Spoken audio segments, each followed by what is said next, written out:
Luka Doncic. Luka Doncic. Luka Doncic. Anthony Davis. Luka Doncic. Anthony Davis. Luka Doncic. Anthony Davis. LeBron Luka James. Doncic. Anthony Davis. LeBron James. Luka Doncic.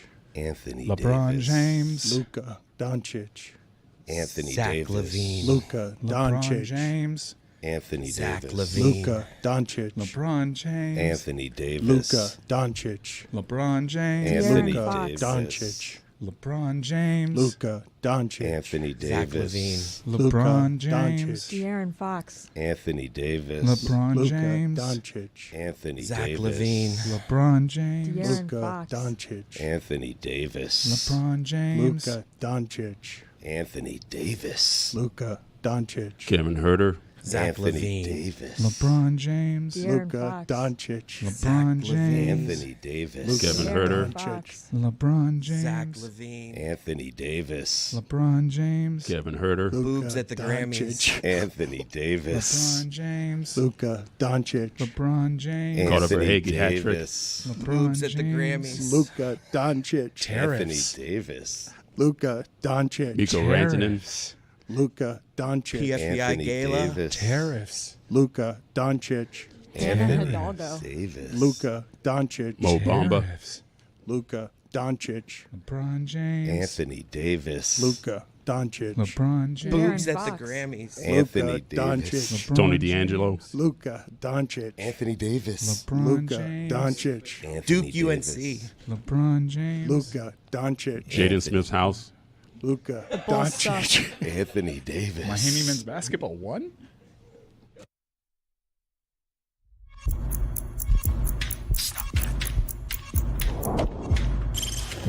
Stop that.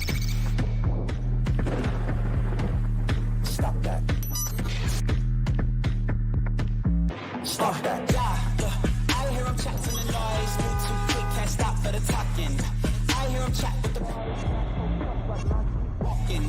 Just too sharp with the prize. White girls let it tell me I'm awesome, yeah.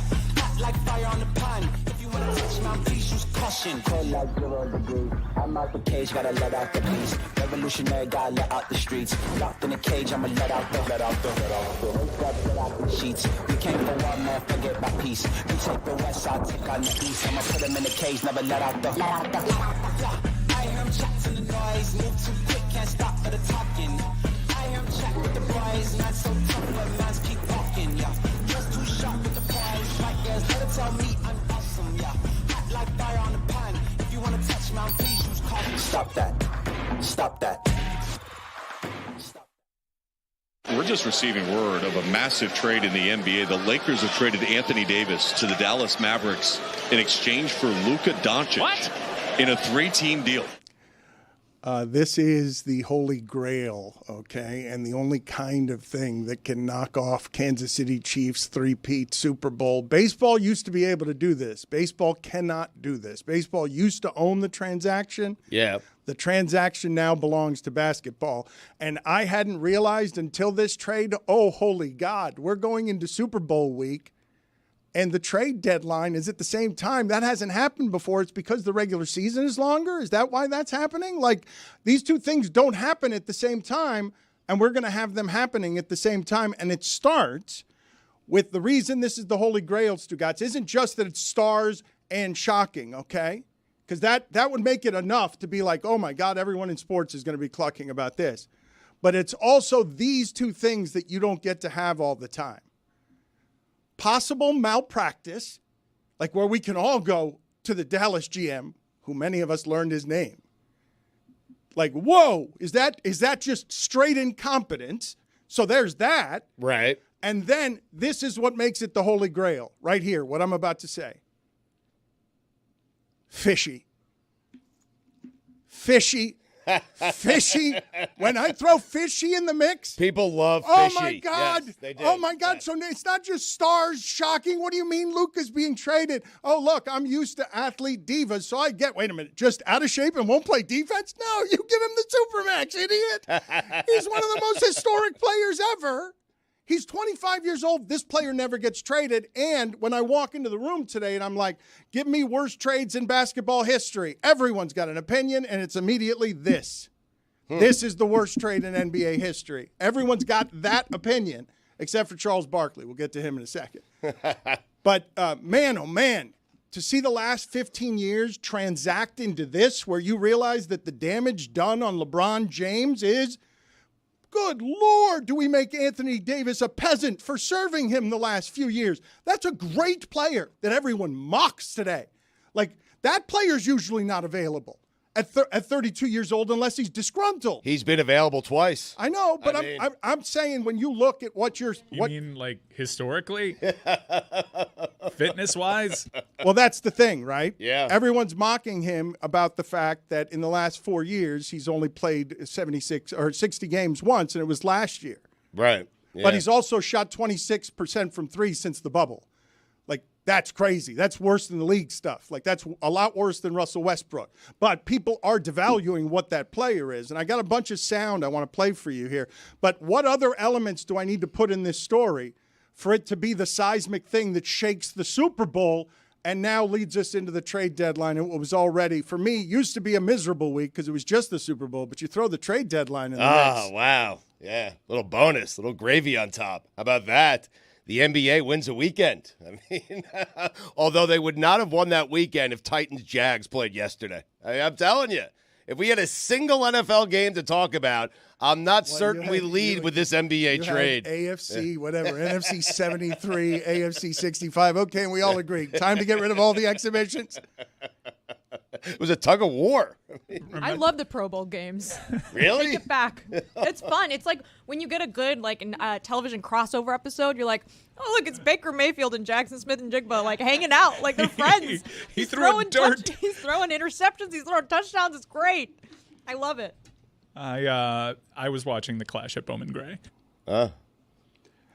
We all woke up to this, yes? Or were some people? No, I was out, and then I said the same thing that everybody did. Like, did Shams get hacked? And then 4 minutes later, he was like, no, this is real. And I was texting other NBA insiders asking if Shams got hacked. And they were saying, like, no, we're hearing it's real. Yes, this is real, he tweeted. That rarely happens. Remember when the Miami Heat were like, Shams doesn't know what he's talking about? He knows. And even this trade was so absurd that even I doubted the dude that once broke Donald Trump had COVID. Yeah, Shams doesn't get very much wrong. And I'd like to go through, Stugotz, some of what was happening here. Because before we get to Nico Harrison, put it on the poll at Le Batard Show. Did you know Nico Harrison was the Mavs GM before he realized his incompetence? Because everyone is looking at this as an act of sheer incompetence to only offer a generational player. Like Stan Van Gundy says, best offensive player ever. Stugotz, this player's never available at this age by trade. To have the Mavs show you, oh, Mark Cuban's not running things anymore. He's not the voice on this. You're not seeing him in public anymore. Oh, he's out. He owns 27% of the team, but there it is. They didn't want to pay him the Supermax, and we will say, well, out of shape, and this part, Stugotz, is interesting. The Miami Heat are now loading up for 2026, and those deals aren't made a year from now.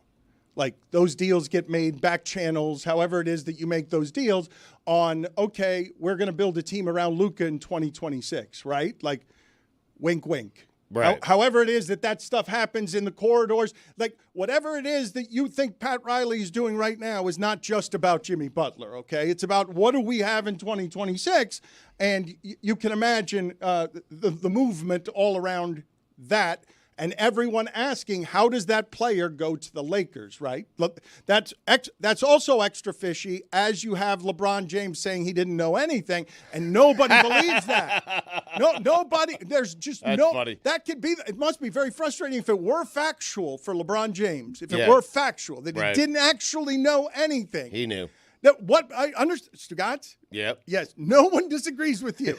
I'm just saying how frustrating it must be because he went on the internet and he's putting out clown tweets and calling people liars because it's being reported that he was at dinner and he knew nothing about this. Well, there was that video from, I think it was last week, where reporters were strangely asking Anthony Davis about his Lakers legacy, and Anthony Davis is like, "Are you guys trading me?" And someone goes, "Check your phone" at the very end of it. So, look, the Mavericks approached the Lakers, which I think is like the most insane part about all of this. Rob Pelinka reportedly was like, "Are you shitting me right now?" Has anyone stopped to think as to why the Mavericks would do this deal? Nico Harrison knew he would be a punchline after making this deal. He knew that he was giving up a 25-year-old generational player who took him to the NBA Finals.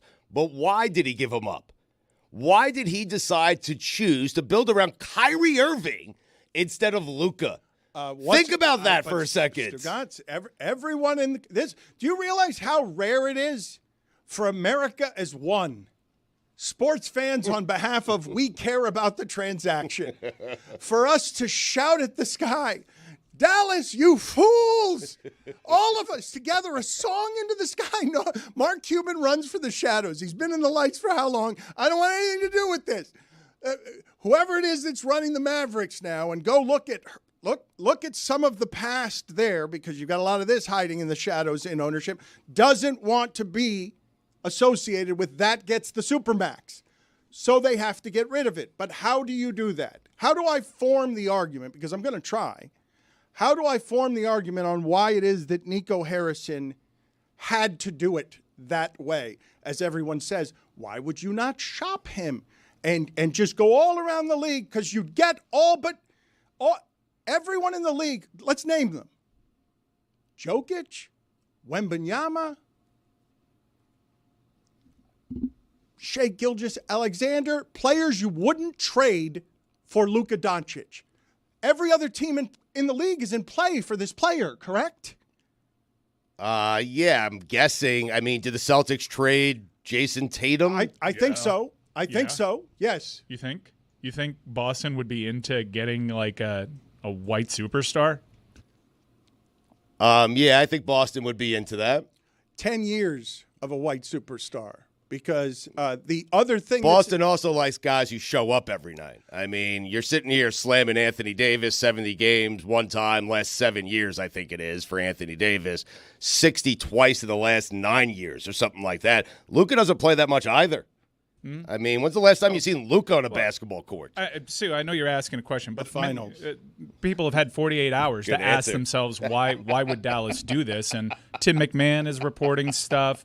There's stuff about Luka's conditioning. I mean, Luka puts out that statement, doesn't thank the Dallas front office at all. Clearly, there was a big schism between the two, but I think I was kind of introduced to Nico Harrison. I learned, as someone that's not really watching the NBA all that much during the regular season anymore, who is running the Dallas Mavericks. But for me, what really resonated is, well, who no longer is running the Dallas Mavericks anymore, to your Mark Cuban point. Like, this is very clearly something that would have never happened. Never. Well, Mark Cuban has been asked before. Like, he's been asked straight up of his marriage, which was more likely. You don't have Luka Doncic on the Mavericks or you get divorced. And he's like, I'm going to court to get my marriage papers. That will never happen on my watch. When I say fishy, it stretches.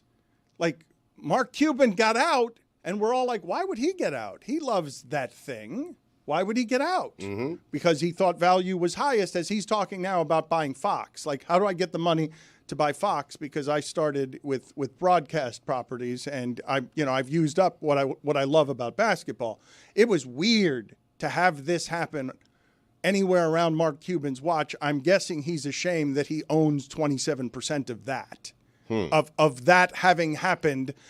Because he no longer controls that team. And he told us he would. He did say when in the original transaction, he said he'd still be running the Mavericks, and he clearly is not. But let's discuss for a second, what are you guys hearing or reading on the other side of this? Just allow me for a moment to indulge the idea that Nico Harrison isn't a complete idiot. Okay? Right. Even as I understand, all of sports is shouting, how could you? Whatever. Like, I just can't believe how unison this is, that we can't We can't agree on anything in this country except this. Nico Harris is an idiot. It's an idiot. It's united. Yes. Even if you take everything he's saying at face value, and like Luka does have serious conditioning issues, and there's going to be health issues there, you could still get more for Luka Doncic. So, like, yeah, even if everything he's saying is true, why did you do it this way? In a league where Gobert goes for 5 first-round picks, in a league where the Lakers got Anthony Davis for 3 first-round picks and 3 good players, Lonzo Ball, Josh Hart, and Brandon Ingram.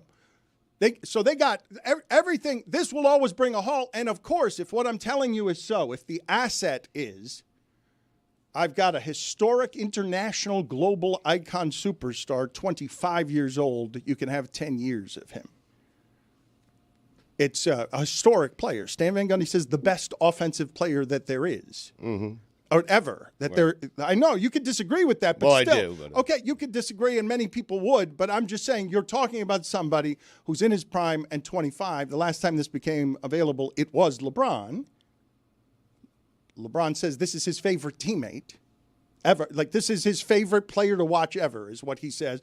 And now we can have the discussion about whether he's the best teammate LeBron James has ever had.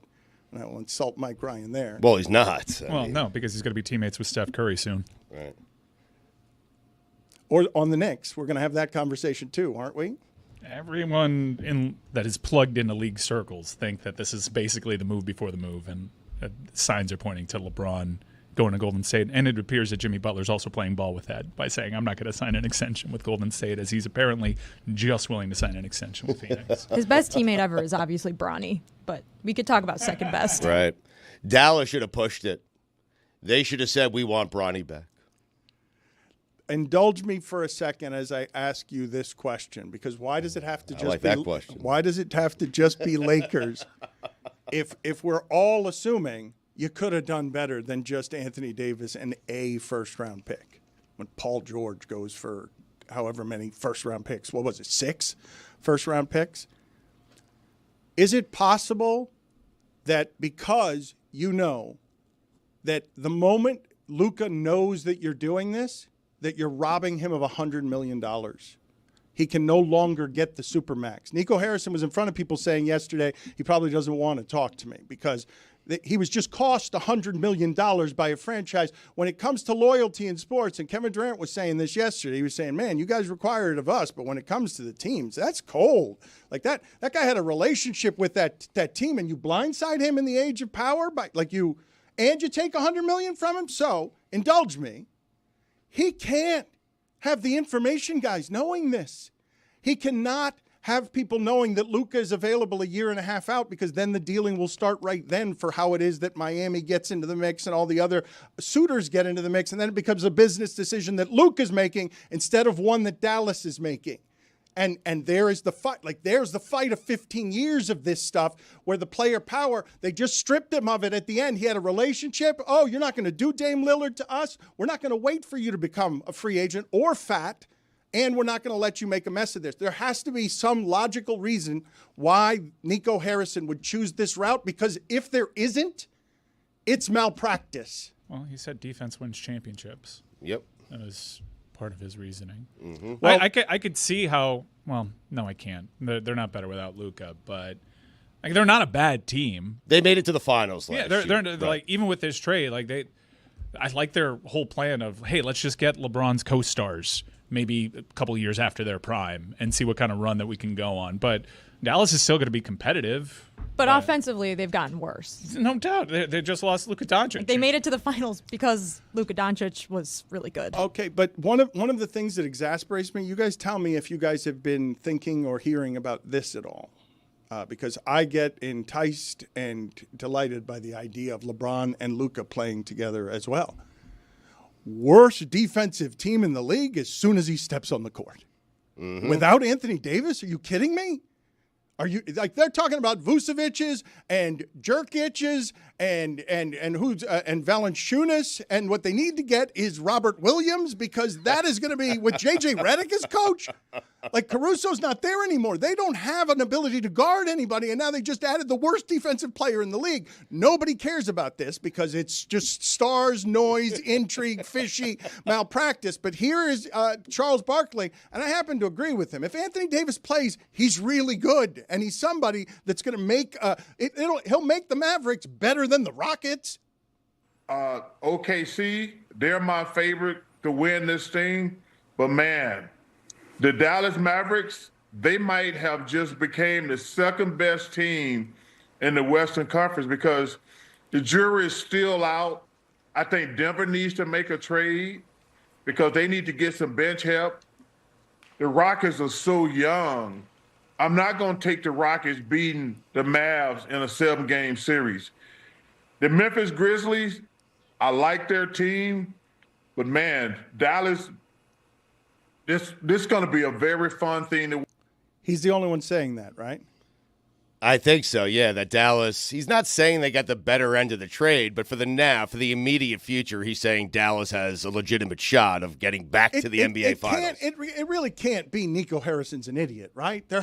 Sure it can. Well, it can be. Why not? I mean, why can't it be? Can that? it be what does he know about Luka that we don't? You've never. I know that's the weight stuff, and there are reports, but it doesn't make sense. There's got to be more that they know about Luka. That's what I was saying before. Ask yourself why this guy who knows he's going to be ridiculed today and the entire week, right? Put his job on the line, essentially, his reputation. Why would he want to trade Luka Doncic? Think about that. You've never seen new leadership and known right away that they're making bad decisions and the entire country's going to fall apart? I mean, the league. Okay, so I will have this conversation with Jessica and Mike because I just don't get to believe in the modern age that the internet gets to be right.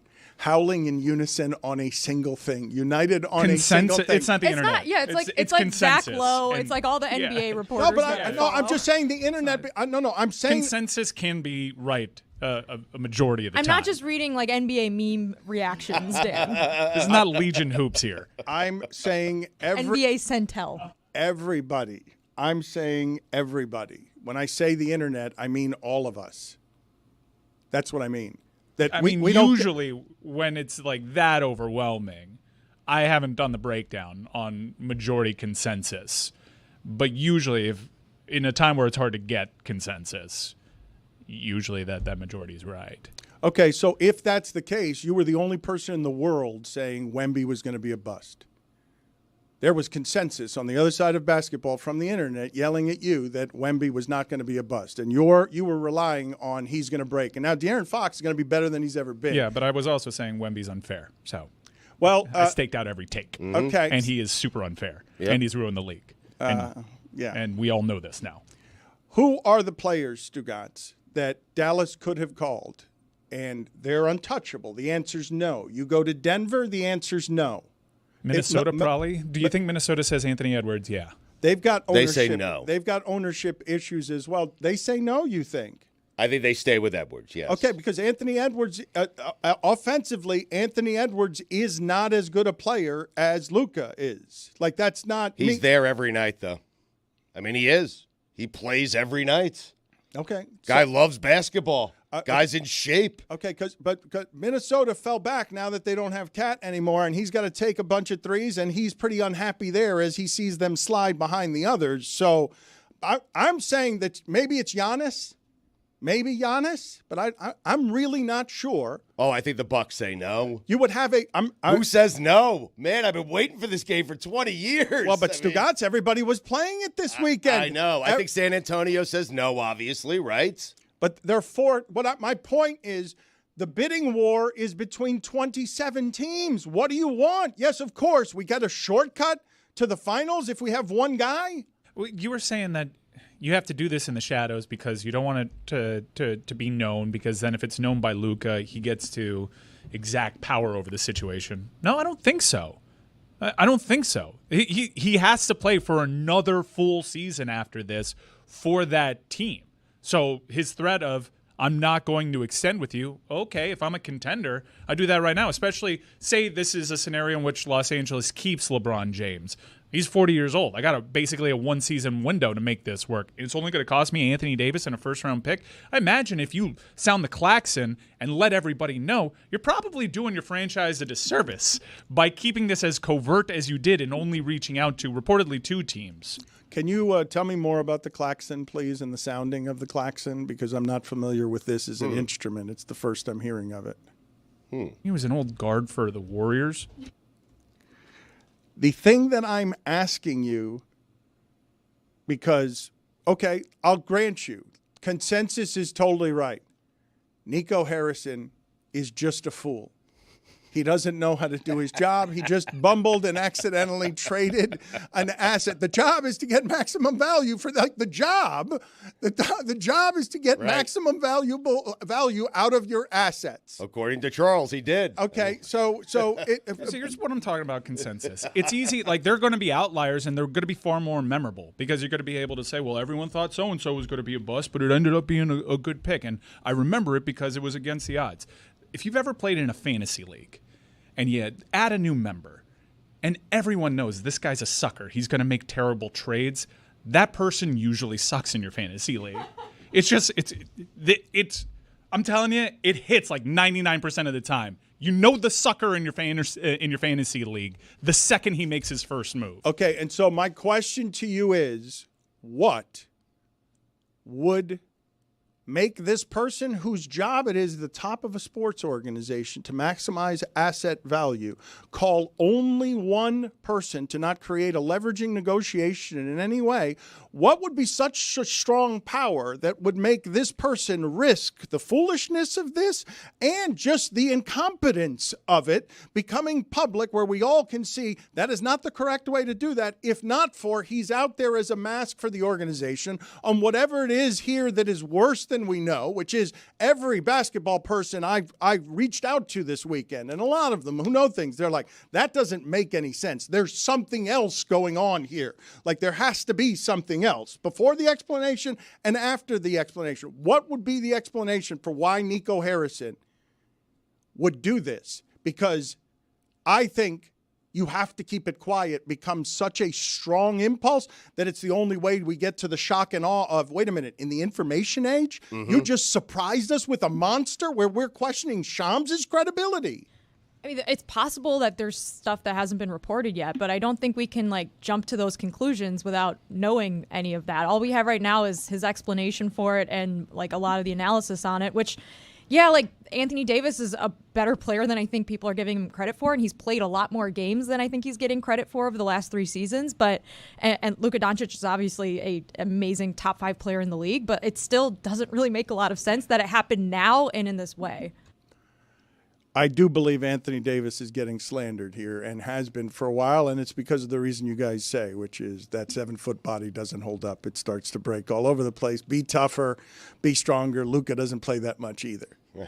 and he's 25, and the out of shape thing, right? We're at the point that we all understand that James Harden gets in and out of shape however it is that he feels, if he's feeling the joy of an employer, right? Pay me my maximum money, make me comfortable. I'm guessing that Luka was very comfortable in Dallas. Of course he was comfortable in Dallas. He never had to play, and no one said anything. I mean, can I ask, James Harden having a pretty good year, by the way. Yes. Can I ask you guys this about, I don't think people care about the humanity in this, but picking up Luka's life overnight on a weekend when he's got a relationship with a city, when he's from another country, when he came here as a teenager and that city embraced him and it's what he knows of America embracing him and he likes it there. In the middle of the night, to snatch him out of that and surprise him and to not know it's coming from an employer or anywhere else, you would understand why that would wound someone, no? And be discombobulating for whatever the next few weeks of his life are going to be. Yes. No matter the amount of money that they have, I understand it. He's going to be fine. Mm-hmm. They have their transition plan. He's one of the biggest stars in the league, and he's going to a marquee franchise. I guess he was like, "Damn, that hurt. I'm going where? All right, sweet. All right, LeBron. All right. Yeah. I get to be more marketable in Los Angeles than I could ever be as a Dallas Maverick. I'm going to be the face of the league over here. I may actually hop on that treadmill now." Dan, are you trying to take us to a place, because you seem to be confused as to why this happened, how it could happen so silently. Are you headed down a place where the NBA forced a trade? Adam Silver. Oh, no. You're talking about the powers that could make this happen. Maybe they wanted Luka in L.A., 25-year-old Luka Doncic in L.A. with LeBron James, and the Lakers are relevant for the next 15 years. No. You're going to throw me out? Time to throw away all journalistic credibility and get reckless. Here is something we like to call reckless speculation. I'm good. You're good. We're good. I think I need to make you good on that one because, no. I'm reckless to begin with. I'm not going to do that. And this is a big sloppy week for Stugotz, and we've gotten it off to the wrong start, I got to be honest, because God Bless Football is the number one it's the number one football podcast in America. Yes, it is. Yeah. And it's headed to the Super Bowl. Billy Gill has a stomach ailment. Bad time for a stomach ailment. The worst. Yeah, and everyone, I see suitcases and there's rain outside and people are like, our company is now in full force headed to the Super Bowl. Stugotz is going to head out shortly. Yeah. You say it's a bad time. Most people would ask, is there ever a good time for a stomach virus? But if there is, I'd say couple days before I gorge on Super Bowl food. Right. It's actually probably a pretty good time. Clear out your system. Get Let's it get out. a nice little base layer. Yeah. I have 7 days to recover before I just shock my system with garbage. Does he have norovirus? I have no idea. It's going around. Billy ill. This is not a good time for any of this. Yes, we think Billy. I think that's just a HIPAA violation. I think we've just, regardless, he's hurting right now and he's trying to get to the Super Bowl. And this gets in the way. You with guys, a toilet bowl. Play on. You guys would agree with me that there are very few stories in sports that would have these many elements, that it has to happen in basketball. It has to be the transaction. It has to involve stars. It has to have fishiness and malpractice in it for it to be something that knocks the Super Bowl out of the way. And shocking sports fans and Stugotz. This part, to me it matters. Mm-hmm. Do you know how hard it is to shock us in the information age with information? Like, do you know how hard it is for something like this not to be rumored, talked about, in any way whispered in any corner where there is power? It came out of nowhere. God, it was like I woke up that morning, I was stunned by it. It was like crack being able to break that news to people. Oh, dude. Right. Oh, it was the Who best. didn't know yet? Yeah. It was the best. You're like the newsroom meme. You're like, I delivered the news. They're like, Mike, we're drunk. We don't care. I was shocked because it happened very late at night, but I was still awake. And then I woke up the next morning, did my routine, took my supplements, drank my coffee, and then I opened up the internet. And then 15 minutes after I woke up, I was reminded that it wasn't a fever dream, that it actually happened, and I got to relive it all over again. And as people on the West Coast were waking up, I got to deliver the news again. God, what a day. They were awake, though, when it happened. That was what frustrated me. I woke up at like 6 a.m. Sunday morning, and Lehman was already halfway to his fishing trip in the Keys. And he's like, wake up, the craziest NBA trade of all time just happened. And I was like, this was a wake up. This was a wake up. He made me call him from the car so he could talk about it. And I was like, well, that's crazy. And he was just like blabbering on and on. This was a wake up. How often are there wake up calls? There's been a trade in your life. This is probably the first one. I mean normally they happen when I'm awake. Not this one. I bet you Stugotz talked to Abby about it. I did. Yeah. I did. I told my wife too. I'm like, hold up. You're not going to believe what happened.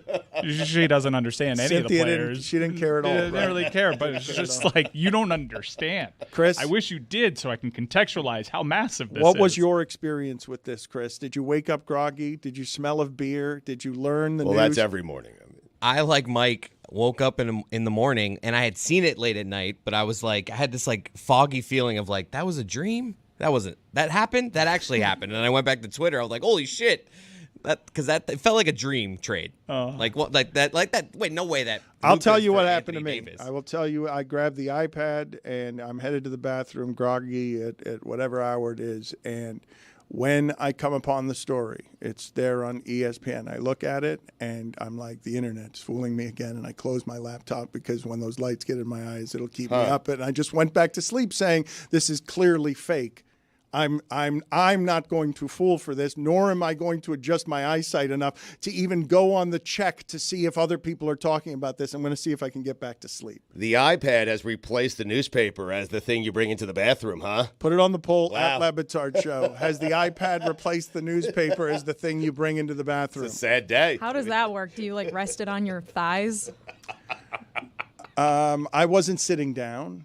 I was just walking and checking in with the internet on my way to the bathroom. Like holding a giant iPad in front of your face? Yeah, just Like a morning pape. But when you do sit down, do you bring the iPad with you, like No. for a read? No. Why the toilet talk? Why? Well, I'm just wondering because that's interesting to me. It used to be the newspaper, and now I'm guessing it's been replaced by the iPad. But this was 2:00 in the morning.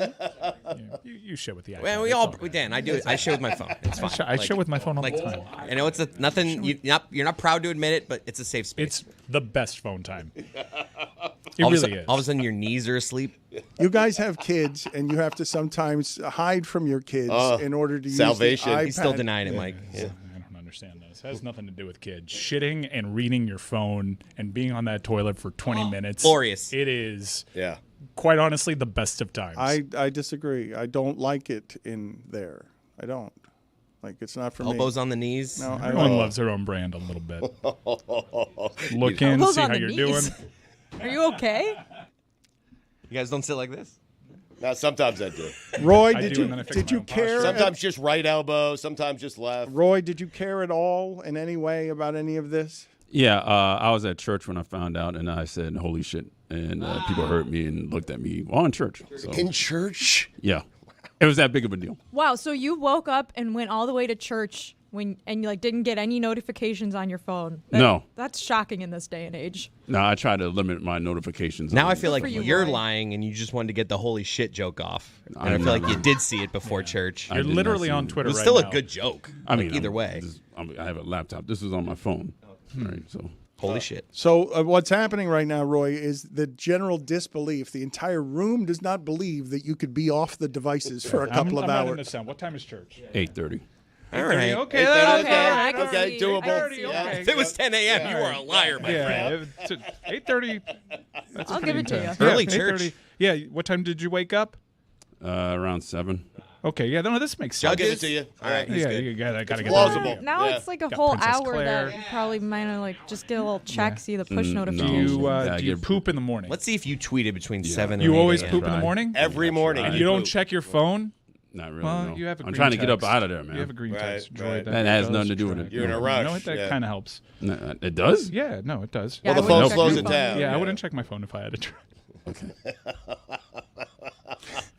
So holy shit in the church, you exclaimed it, and what happened? I got glaring looks at what are you doing cursing at church? So what? Did you explain, like, Luka got traded, and then they were like, oh, okay, yeah, no, peace be with you. No, I was in the middle of pastor talking, so I can't do it. Princess Claire was there? No, she was in the kids section, so she didn't hear me. The curse. kids section. Not really sure I know what to do with you not checking your phone during toilet time, but checking your phone in the middle of a sermon.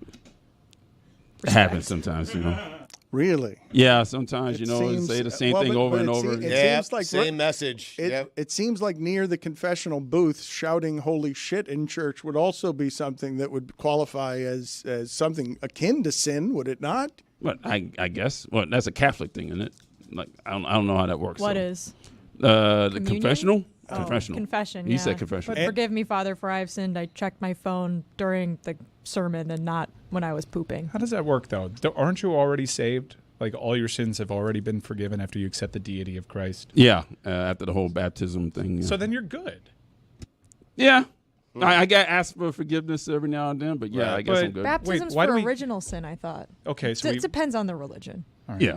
Mm-hmm. What, just Pentecostal? I'm just trying to learn here. Are you saying the priest mailed it in, Roy, with the sermon yesterday? Did he mail it in? I'm not saying that it was mailed in. I'm just saying, Seems I like it forgot to was. check my phone, so I looked at it and said, oh. You were bored at church and distracted. Yeah, it happens sometimes. You hear the same thing over and over every other week. That's what happens. I wanted to make an amen joke, but I don't know how the Thompson kid in Houston pronounces it. It's amen, isn't it? I wish I watched the sport enough to get that joke.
my fat angel in the morning, angel. My gravy vampire in the evening, Danny. You're my fat angel in the morning, angel. A chunky baby boy for me, yeah. A snack I ran through on a mission empanada. My Uncle Fatty ate the whole enchilada. Tequila mockingbird, diamonds in your belly. Drumstick with a booty full of jelly. Pie hard and you're feeling quite splendid. You tried to run but you were gone with the winded. Ate all the honey buns in the gas station. The whole chunky nation, sugar salvation. You're my fat angel in the morning, angel. Ate all the peeps you gave to me, Danny. You're my fat angel in the morning, angel. A cupcake cowboy on the beach, yeah.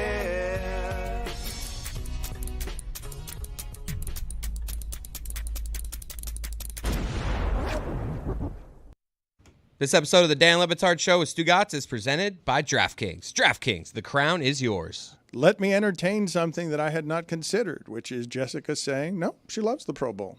She's down here for 73-65 or whatever that was yesterday, and put it on the poll at Le Batard Show.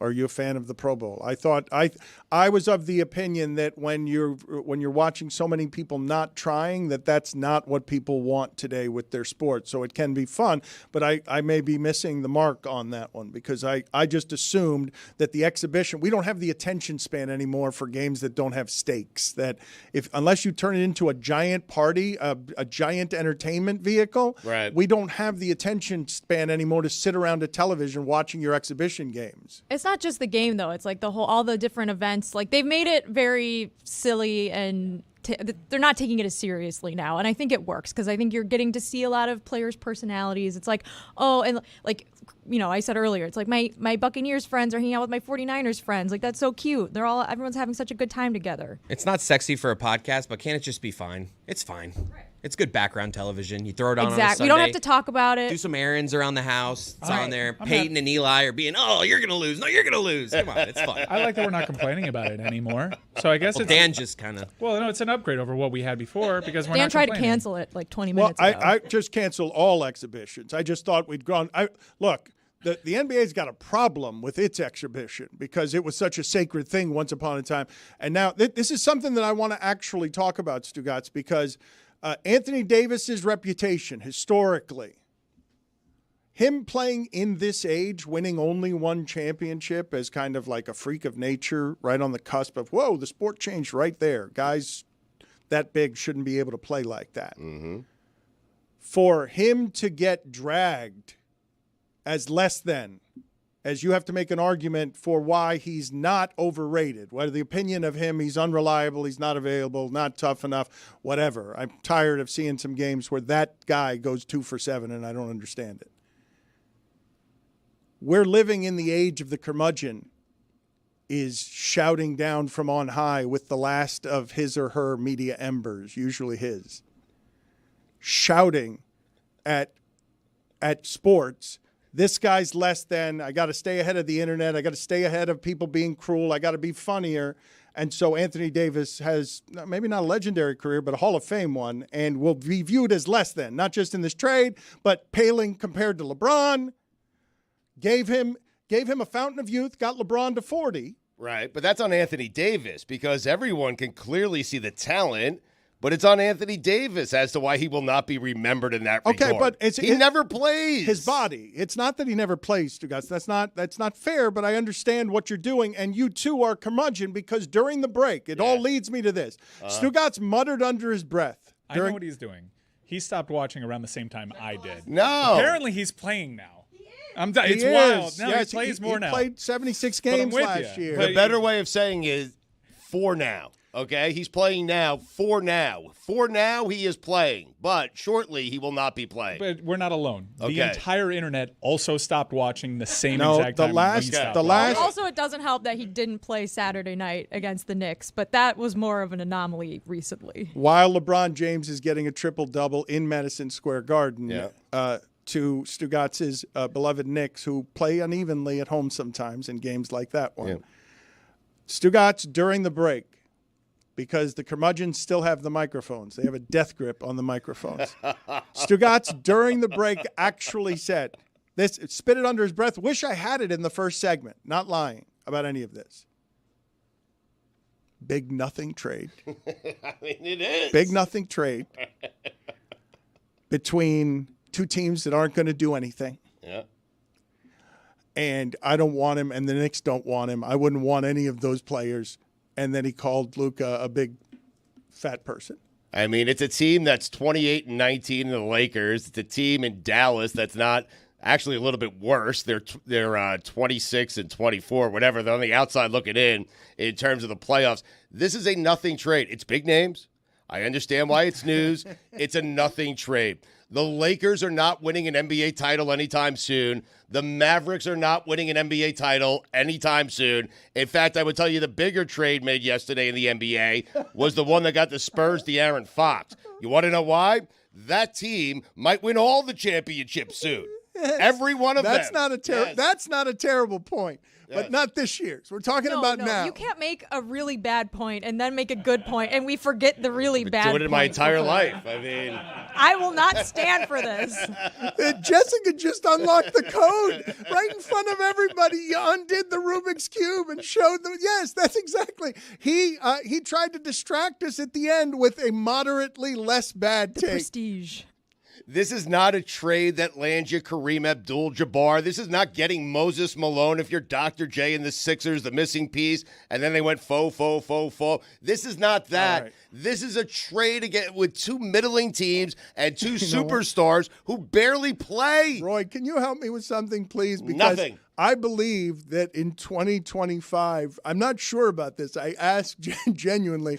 I think faux has been canceled. That Stugotz is not allowed to say that. Yeah, you can't say that. I barely watched, but I'm pretty sure I saw those Mavericks in the finals last year. You did. You won't see them again this year. Okay. That's why it's a big trade. And they're only 26 and 24 because Luka hasn't played with a calf strain over the last. Like, they're really good when he and Kyrie are out there, and it'll be fun if LeBron is out there with him, because I want to examine this part. Did LeBron really not know? That's not possible, right? It's simply. McMenamin reported that they called LeBron shortly after because LeBron's agent is Rich Paul, and that's Anthony Davis's agent. So no, apparently he found out while he was at dinner. Sure. By the way, it's faux, not faux. Like Stugotz said, there was only 3 faux back then. They didn't say dinner which night. It's also being reported that Rich Paul knew 48 hours before. So we're if we're believing, so he just didn't tell LeBron. But so that one's interesting, right? Like, good God, this is funny and wild. Okay, I don't believe it whatsoever. I mean, come on, guys. No, Shams got out there with the report that LeBron didn't know too. So I mean, he has to not know. In sports history, has anyone ever acted more surprised than LeBron James? So look, it's been like 5 or 6 times now where he knows what's going to happen. Right, so Stugotz, it's always in a restaurant. This part is the greatest part, where all the places where there's the fishy and you've got the oldest player in the league on the franchise that matters most in the league still has power at the end somehow. Listen to this, because this labyrinth of conflicts is pretty damn fascinating, and I probably don't need to tell you where it is that Rich Paul is going to err, on whose side Rich Paul is going to err as they take Anthony Davis from here to make LeBron better, and now they send him off to make LeBron better because LeBron made Rich Paul, and they created a company together, and it's the business of LeBron and Anthony Davis, friend but employee. LeBron James and Rich Paul run that business that is looking for investors overseas for $5 billion to create a competitive league and wants to run Hollywood. Rich Paul governs the business of LeBron James in Hollywood, and in Hollywood, where make-believe gets painted into a real sweet mirage, he'll have you believe that LeBron James didn't know anything because that sits best with his friend Anthony Davis. But his responsibility as his agent is to Anthony Davis. I don't know how they do those machinations in terms of in-house nobility where you put this assignment over here so it doesn't conflict with LeBron. But that whole business is LeBron, and it's run through conflict. Like, you can't have Anthony Davis working for LeBron James, and then LeBron James is going to pretend at the end that, oh, I got Luka Doncic, my least favorite player, because it's not actually me running the Lakers as I giggle on the sidelines, because the buses know they've got a small family business, and I'm the economy the way Kobe was the economy. Should be noted that the NBA has looked into LeBron's financial investment, if there is any, with that agency. There isn't, because plenty of teams have been like, is this allowed? There's so many conflicts. It's so great. It's so great the way that they could just do the business of the NBA. Like, they learned all the things in the last 10 years on how you guys are yelling at Riley out the door. And look at how LeBron. I'm so pissed at him. No, but I'm more pissed at him after the Luka trade than I ever was with the Jimmy stuff. Mm-hmm. The Jimmy stuff got. How are they not calling us? The Jimmy stuff got buried this weekend. Thankfully. Yes, I know. People want it buried. People are so tired of it. It's so funny. It is so funny, Stugotz, to watch how in love we are with the transaction right until we get tired of the transaction. Because I'll tell you, I got a clock in my head on this show. We're about 45 minutes from it here before it turns on us. And enough about Luka. Enough. It took me 20. No, but they want. No, it took you. No, you're saying it's a nothing trade. Yeah. After I talked to my wife about the trade, I realized it's a nothing trade. What am I talking to her about it for? I'm talking to her about nothing. We have to have better things to talk about, me and my wife, than Luka Doncic. This Doncic. This is why This is why though you're a curmudgeon. Well, why don't you talk about the Spurs trade then? What did you tell I your did. wife about What the did she Spurs? think? I said, watch trade. out. I said the Spurs are the team. I said over the next 10 years, if I had to bet who's going to win the most titles, I'd go San Antonio. My wife agreed. Any How about opinions that? on JT Miller to the Rangers? I don't know who that is. What about the Bulls haul for Zach LaVine? You know, that's where, I'll tell you what, when you go to Sacramento, that's where your career dies. I'm serious. Zach LaVine, if he thought it was bad in Chicago, wait until he gets to Sacramento. Ask Harrison Barnes. And now De'Aaron Fox has more life. Harrison Barnes on San Antonio, though. I mean, he's going to win a bunch of titles coming up here. Seriously. That's a good team, Dan. Watch out for the Spurs. Try Luka's name again. Doncic. I think this is a tomato thing. Is it amen or amen? Do you guys say amen or amen? It's amen. I don't know who that is. Do you say amen or amen? You're supposed to say at with prayer? your spirit. At You don't know church. Amen Thompson? At church. I haven't gone to church in a while. Amen Corner. He was the guy that tossed Tyler Hero, wasn't it? It's my church. Yes. If you say so. This story, Stugotz, is interesting for a number of different reasons, but you are saying he's not Moses Malone. No.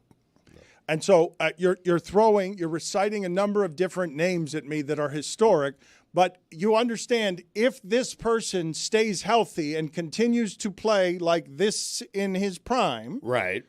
for the next 10 years, he will become, by all of the advanced metrics, one of the top 5 offensive players in the history of the sport. When LeBron James gives you the praise of that's the player that I most like as a savant, that's the player I most like to watch because he's so offensively ruthless and knows the game so well and all the angles, that player is never available by trade, never blindsided by that trade, 25 years old. It's crazy for all. Do you know how hard it is to shock? It's not even just the silence that it was never whispered. Right. Do you know how hard it is to shock all sports fans? Like, it's just like across sports. In this day and age, it's nearly impossible. Across all sports, where what you're latching onto isn't just celebrity, isn't just stardom regionally or nationally or even internationally. It's Anybody who cares about sports, all of a sudden you're talking to your wife who you know doesn't care about sports, and you're telling her about De'Aaron Fox to San Antonio because you've gotten carried away because it feels like love. We haven't even talked about Mavericks fans. They're so upset right now, and there's got to be so many Cowboys Mavericks fans that are just like, this has been the worst year of my life. Oh, but the tweets are like, well, on the other hand, your favorite basketball team just got Luka Doncic if you're a Cowboys fan. Oh. I love the idea that Stugotz and Jessica were rustled from sleep. Like Lehman demanding that you give him a vine, that Lehman demanding to do a sports talk radio show for you when you don't want to be woken by him on this. I don't think. I think I don't know how hard it is for you to get back to sleep. I would not want a phone call that wakes me not with this news. He was like, "Can I call you on my drive?" And I was like, "Yeah, but I'm not going to talk." So he just talked to me while I just laid there with my eyes closed. It's like I am genuinely interested and excited by this. This has been a tremendous weekend for basketball, but it was not the time and place. Is it just because he wanted to do a sports radio show? He just needed to be heard. He needed an outlet, man. Yeah. He needed to talk to somebody at that hour. And he knows I can't do more Knicks talk. I've done, oh my God, so much. Well, Knicks but talk. this is the funny thing. Listen to this. So how crazy is this at the top of this business? So Leon Rose, who used to be LeBron's agent, now runs the Knicks. Doesn't need to meet with the media. He's powerful, and they've created a great thing. Mm-hmm. But Bridges doesn't quite fit there. It's hard to be Bosch. Like Bridges doesn't. How many first-round picks did he net, by the way? 5. Bridges got 5. I think it was something like that. I think 3 maybe. He makes the math of what I'm about to say difficult because he's owed $26 million next year. He's been fine. But no, well, the conversation I wanted to have with you, which sports fans now, because this part becomes titillating, Stugotz, during Super Bowl week, basketball can keep the storyline this week. Basketball can knock the Super Bowl out of the way again.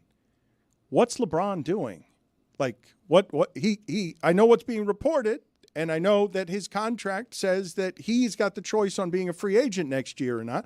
But he just got his kid employed by the Lakers, and he's got a good relationship with that organization. But his former agent, Leon Rose, in New York, I don't know whether you want him or not, but New York is talking about the idea of, well, if Bridges isn't our third best player, but LeBron, the smartest ever, decides he wants to be something that runs with Cat and Brunson, isn't that interesting to New York? Like just when you get, this is what baseball used to be. Like this basketball has given us this over the last 15 years. Well, now every team can dream because all the players might be available this weekend if the top of the power structure is changing. That is something that would interest New York. Certainly getting LeBron James. By the way, Mike, it was 4 first-round picks for Bridges. So, listen, you have every right to question what it is the Mavericks did in not getting enough for Luka. You do. You have every right to question that when you consider that 4 first-round picks were given to get Mikal Bridges. 5 for Gobert. Yes. But this wasn't about draft picks. But they got a superstar back. It was 5 first-round picks and a first-round pick swap. Okay. All right. So regardless, look, the draft picks became an important thing. Is that a fine for Stugotz reading the internet wrong? Is that a fine? Yeah. Is that a Venmo fine? I had 25, 27, 29, 31. I missed the pick swap. Also, I missed a Bogdanovich. Oh, I loved that somebody was checking in on Bogdanovich. Like that's what I thought the trade deadline was going to be. I read that's what it usually is. Yes, that's usually what it is. But I'm asking you guys now next steps on this, right? Because basketball can keep a portion of this week, even with football, because of how much we love this stuff. And it's just the talk, but whatever. I didn't think we'd be there.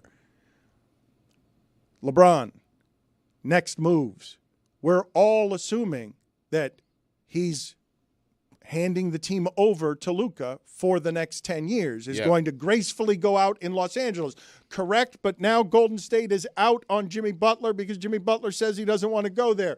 If you think that LeBron and Steph aren't going to compete for championships until the very end at the top of the business, like the game now is you got to go get Steph help. Golden State, you had all the advantages. You've got a tax advantage. You got all that real estate there. You're worth one of the most valuable franchises in sport. You got to keep Steph Curry fed there at the end so that he can keep competing with LeBron, right? And they tried to trade, reportedly. Talked about it a few weeks ago. Now what happens to Steph when the competition is for dollars and players and LeBron is playing with a business? LeBron is playing with a conflict of interest business where he can move the parts easier than Steph can. It seems like this whole thing actually is fascinating, those two at the very end here, because you either have to get the right pieces for Steph or allow Steph to go somewhere where the right pieces already exist. And in LeBron's case, I will tell you this, Dan. If indeed this is Luka's team, next 10 to 15 years, LeBron's going to go out with grace. Going to the Knicks, if they don't win a title this year, because he's chasing Jordan. We all know he's chasing Jordan. If he goes to that franchise and wins them their first NBA title, he's a big reason. He's a big part as to the why. I'm telling you, that would get me a lot closer to telling you that LeBron It would get me closer. What? These are a bunch of big ifs, Dan. It would get me there, but it would get me closer. It doesn't mean It'd anything. Be like 1.5 titles. It doesn't mean anything unless you get there. 1.5 titles. So he'd be at 5.5. Michael would be at 6. Okay, right? well, that's not giving him anything. Why are we doing LeBron to the Knicks? The Knicks are good this year. They made a lot of moves and are so much better than they were last year. No, but Dan is talking about what these two guys at the end of their career have to be willing to do. You're not going to bring the right pieces in around LeBron. Right? The Lakers aren't winning with LeBron. They're not. So where can LeBron go to win another championship or two? The Knicks would be a good place. Doncic comes back February 11th, and while you may dismiss what that is offensively, I will not. I think they're going to be terrible defensively, but I think you underestimate what, like, LeBron and Doncic playing what my imagination conjures with a big who can actually play. Because, I mean, Anthony Davis thought he had some power. Last week he was publicly being quoted as saying we need a center and a guard. Like, I was a little bit startled. I'm like, Anthony Davis is in charge now. They got the guard. Yeah. So those two guys playing, like, you could question it all you want, but I believe all of us are turn on your television curious. Tell me when that game starts. I want to watch a regular season game. That hasn't happened for that league very much. And it's the power of star power. It's the power of the Lakers. You saw Stugotz. Football just came and took Christmas Day. Netflix is going up again, $18 now. Netflix is going to go up because all this stuff is they got to get the sports rights, and it's going to explode. All this stuff is going to explode. What else is going up? Christmas Day got stolen by football, but the game that mattered in basketball was LeBron Steph. They will not go quietly on the business of this. And I don't know. It's good to talk. It's fun to talk about. People can do the permutation. It doesn't even matter, Stugotz, whether you want LeBron in New York, don't want LeBron in New York. But if I throw that on FAN today as chum, oh God, 20 shares. If I throw today LeBron James economy coming to because you get the conflict of, no, we're fine with our team the way it is. We think we can beat Cleveland, even though we can't. Like when we need Mitchell Robinson to do it so that we have the front court advantages we need. No, we cannot beat Cleveland now. We did before. We cannot do that with this present allotment of players. You're going to see a different Karl Anthony Towns when that's the front line that he's against. I'd worry about that if I was New York. And then there's Boston, which last night was bored and just wandered around and then wins by 8 against Philadelphia because they could just win at the end. They could just tighten you up, and then Tyrese Maxey is all of a sudden out there by himself. I feel bad for Mavs fans. Do you? I do. They made it to the finals. I do. I know, last year. very passionate Mavs fans that are like, this might be it for me. What? I mean, I've seen some of that too. It is a huge bummer because several teams passed on Luka. So you get this person who a lot of draft analysts thought was the best player in that draft. And you have him, and he's 25, and he's already taken you to the finals, and they've made moves around him to make the team better, and now they're just kind of giving up on it. It's just bizarre. Did you see the photo around the Dirk statue? People are laying down Luka shirts and signs saying, I love you, Luka. It's like he tragically passed away. Oh, but imagine, wait a minute, guys. We're sitting here talking about Roy's at church 8:30 in the morning. Wait a minute. Make this something you care about. Make this something you've developed an emotional attachment that feels intimate, that has to do with regional pride. And you wake up in the morning and in terms of sports fandom, this hurts. It lands in a way where you guys are talking about shock, and this doesn't affect you guys in any way whatsoever. You guys are just all about the transaction. Every one of you doesn't have an emotional investment in this. You're not actually that interested in the sport or what happens at the end during the championship. You're just interested in oh my God, a transaction that surprised me. No, it affected me.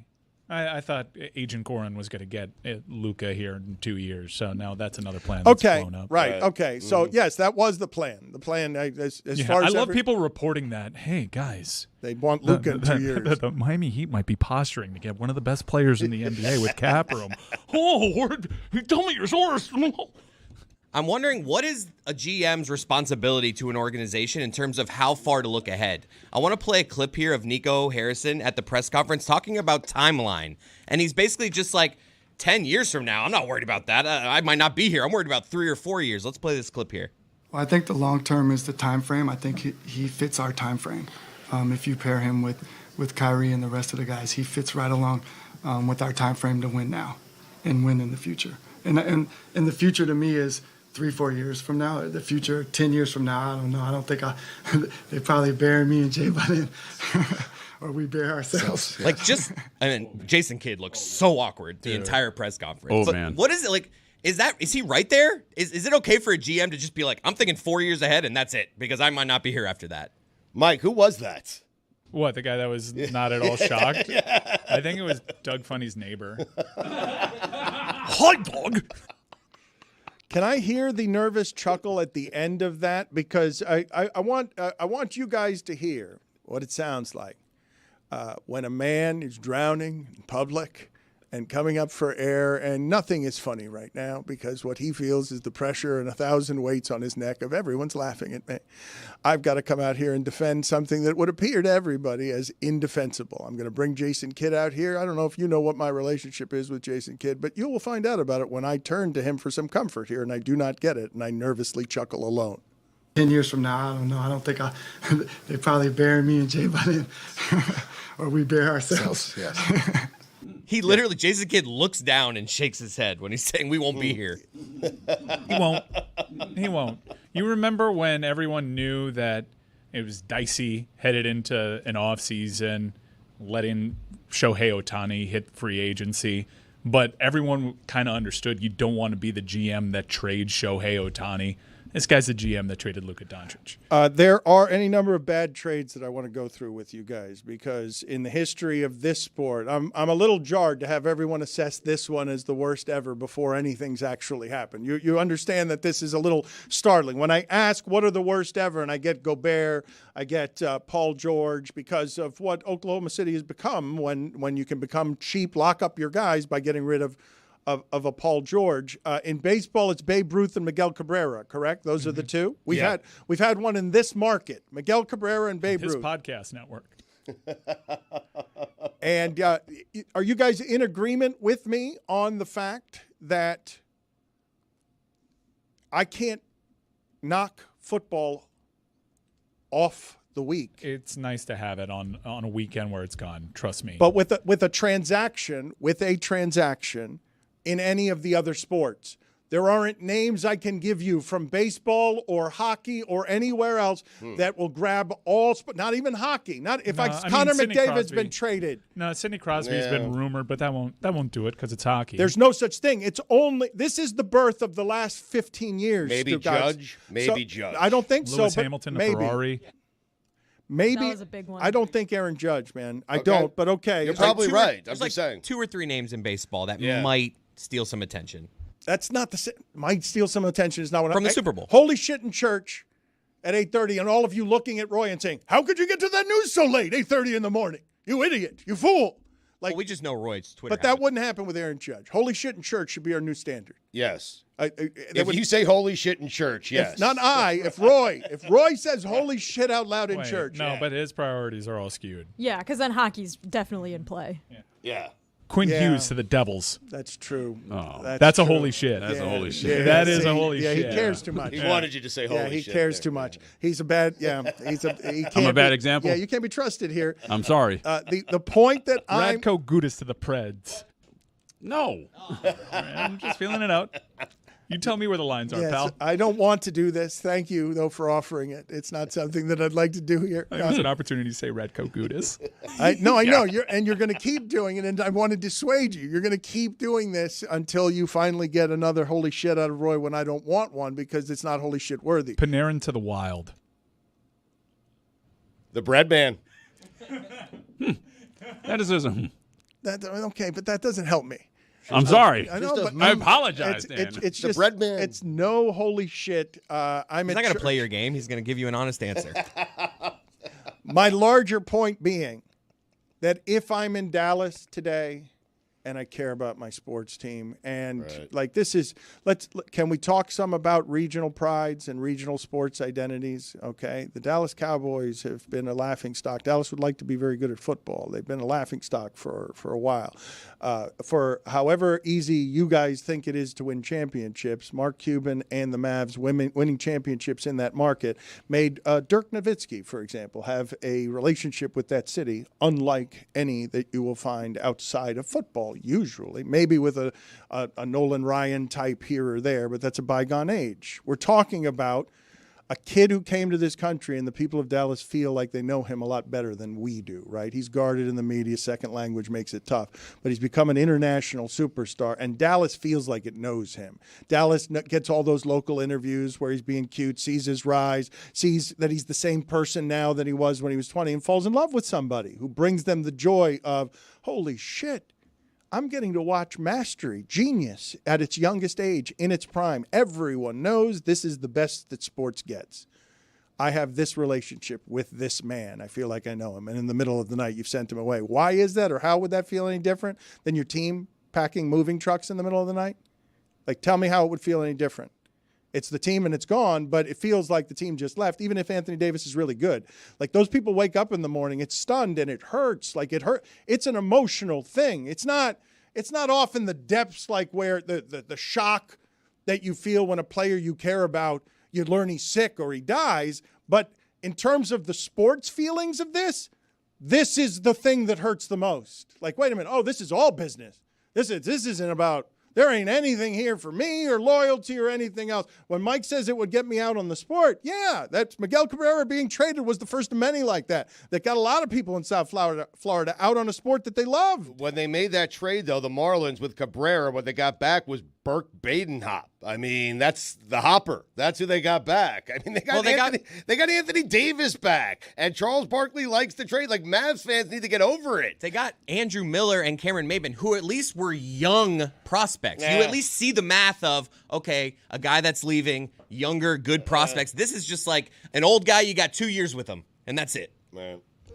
Jessica, please have at it with Wait, who's the old guy? I'm lost now. Anthony Davis is the old guy. He's 31. I'm just saying relative to Luka. But Luka's an old 25. You agree, right? No, he is Anthony Davis an old 31? He turns 32 next month, so that is. He's a very 32. 31 and 11-month-year-old. He's a very 31 and 11-month-year-old, 31 and 11-month-year-old. I think he's an old 32-year-old. He's the oldest 31 that there can be. I think that it's difficult for you to analyze Anthony Davis if you were unaware of the fact that he's played most of the games he's been in for the last 3 years. I've watched Anthony Davis his entire life. He's played about half the games. Okay, They did win a championship. They did win a championship Guys, together. The math In is a bubble. in the last 4 years. It would have counted if it was the Heat. Yes, that's correct. Well, not for me. In the last 4 years, he has played more than 60 games once, and it was last year after Charles and Shaq did a lot of damage to his reputation that hasn't been erased by just hammering him and calling him street clothes, and he is less available, and that would be very frustrating if my body was breaking down. He does seem to care, though. He doesn't seem to be doing what Jimmy Butler is presently doing in terms of not trying. Unlike Luka? He seems to always try to get out there, and he gets the reputation. This is a rare thing, okay? This is not a normal thing for a top 15, top 20 player, not top 10 player now, but top 15, top 20 player in terms of skill set that you've ever seen, for that to be less than because somebody's always saying it's soft, mentally weak, body's weak, and this trade is a joke because that's not valuable at 31 because I know it's going to break down. It is interesting that Damian Lillard wasn't allowed to say, hey, I only want to go to this team, but Jimmy Butler can. I'll shut up. It's Luka's day. Can we do LeBron to the Heat next? I've already been there. And Pat's going to be asleep at that wheel, It's better than LeBron to the Knicks. I'd rather hear that argument. When I saw that trade go down, my initial reaction was anger at Pat and also almost certainty that I found out before he did. I don't like what you're doing to Pat Riley there. I don't like what he's doing to me. Terry Rozier's still on this roster. And I warned him. I was like, please don't did. do this, Pat. The Yep. day that he was acquired, I begged on this microphone, do not acquire Terry Rozier, please. He is a bad basketball player and personally my least favorite ever, and he did it anyways. He drew first blood, not me. Super disrespectful that you have him nodding off and are entitled to old people jokes. I think it's you can have all of those same criticisms without. He was asleep when the news broke. Okay. All He he's was. done for you, though, man. I mean, come on. No, he's great. He gets to stay here as long as possible. But we can also be adults here and acknowledge the I fact don't that want we all probably found out later before this he week. did. Later this week. He was at the early bird special at the Sizzler where Dan used to work or something. I And then love he that went to sleep. Sizzler. You will not Sizzler shame me. I'm not. There will be no Sizzler shaming. I'm early bird special shaming Pat Riley on behalf of Mike. I have no strong opinions on Pat Riley myself. You shouldn't have any strong opinions don't. that are negative on Sizzler. You got to be careful I with don't. Sizzler. I have no negative opinions about anything at the moment. And It was a then- great weekend. And then I was like, well, maybe this will spring him into action and be like, we'll get the Aaron Fox. And then that window closed. Right. Levine. So they closed Oh, simultaneously. there's a negative career's reaction. dead. The Bulls. The Bulls are just so bad at this. They're just so bad at this. There's no way LeBron's going to want to come here. Can I interest you guys, though, in the conversation about how it is and why it is that it had to be kept quiet and the idea that you would neuter yourself in terms of availability of all the league's talent? Because I don't understand why you guys don't bite on this particular conversation where it can just be blanket incompetence. But if you can summon a hypothetical motive for me on what is here that is still untold, whether it's fishy, whatever it is that you want to go with there. Do you think this trade would have been allowed if people generally thought this Lakers team could win? Because this is worse than the CP3 deal that David Stern blew up in terms of being unfair. Bridges went for 5 first-round picks. I understand Dallas is getting back a Hall of Famer, and he's 31 years old presently, even though he's an old 32. Mm-hmm. The oldest. He's the oldest possible 32, even though he's not 32 yet. Yes, he's the. But like, I guess you could say, when can you say in a 1-for-1 deal you traded a Hall of Famer, got one back? Well, when one of them's 25, dude, and you got back like one that's like historically. I know the last 3 years when I haven't been watching, he's been all right, but he's always hurt. It doesn't seem fair. Not always hurt. He is often hurt. When most people were watching, he was Okay, always hurt. that's fine. That is the distinction that we now do When in Mike sports. is watching. No, that's what. But that Everyone tuned out when the Heat did. Jessica, the sports fan, is at this point that entitled. Mike speaks on behalf of fan entitlement, where it's like sports object permanence, where like when he's not watching it, it's not happening. That's It correct. doesn't exist. The whole sport Yes. is being played in a forest. Have you not realized, Jessica, at this point that much of this show is funneled through the sheer narcissism of Mike Ryan? Even play on wood. And frankly, Jessica, if he had his way, he would be talking a lot more about Panthers hockey right now. That this show, if he actually had his way, he and Roy Larson won the last chance quality. and NASCAR, he would be talking about NASCAR too. sport. So So you're saying we're very lucky I'm not actually about his restraint. No, I'm telling you that he and many sports fans, it's not just him, but if you grow fat on early 2000s hurricane football and you follow that up with 2010, 2014 LeBron, you're spoiled. You become really entitled to the sports team of my choosing will keep my attention these next 5 minutes, or I'm going to go elsewhere to be with my champion. That's me, entitled, recovering Browns fan. On to the Panthers. Me and my charmed life. I had to wait 30 years for my hockey franchise to do something. So spoiled. You have lived a charmed sports life, Mike. You don't think so? I mean, I got Mike, to see. you have. I got to see the greatest basketball player, arguably ever, play in my Heat uniform, and that was really cool. I really miss Dwayne Wade. Would LeBron James, Stugotz? You're the worst. Would LeBron James Such a great run. say right now that Luka is his best teammate ever? Would you say Luka is his best teammate That's ever? his move. Anytime he gets a new teammate. LeBron's going to say it because he's a liar, but I'm just saying Takes one to know one. He should say it, and they should not play together. He should be traded this week.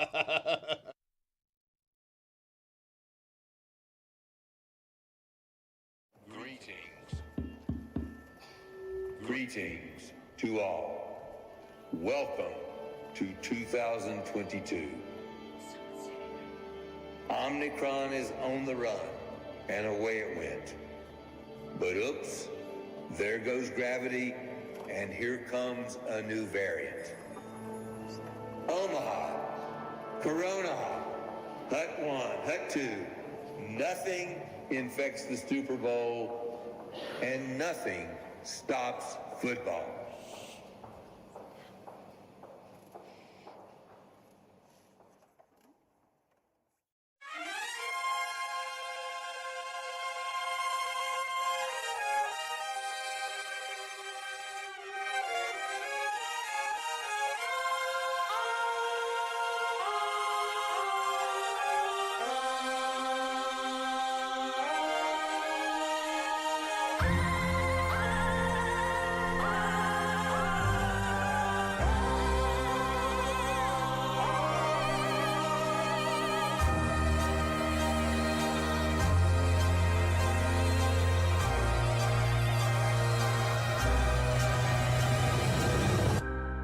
Racism, greed, trauma to brain and spine.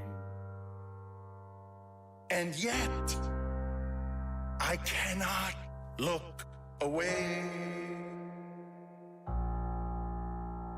Heroes are dead.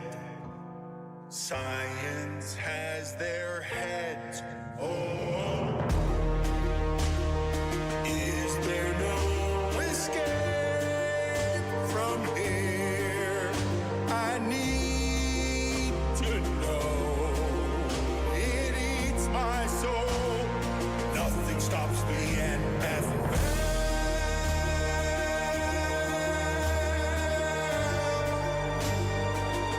Is this heaven or hell?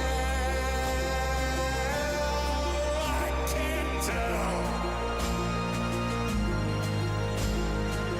It's human cockfighting. CTE prayer circles. They blackballed the blackballer.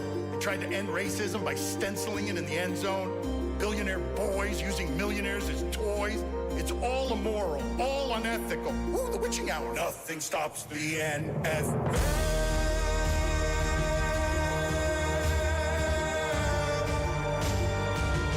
Is this heaven or hell? I can't tell. It's Urban and Snyder and Flores and Gruden, but Kyler, but Kelsey, but Cooper, but Canty. It's cheating and tanking and bounties and banking, but parlays, but face paint, but promo, but innings.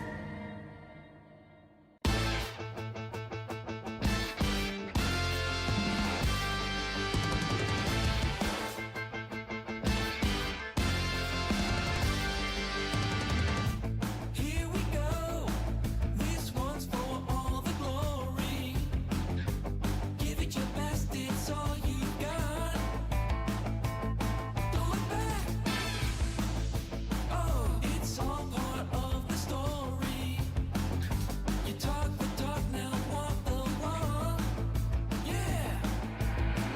When the game's on the line, will you have the guts to make the call? When it's crunch time, will you make us scream? God bless football. Say it louder. From the back of every bar, on the subway, on the streets or in your car, wherever you have found yourself, scream out your battle cry. I'm all in.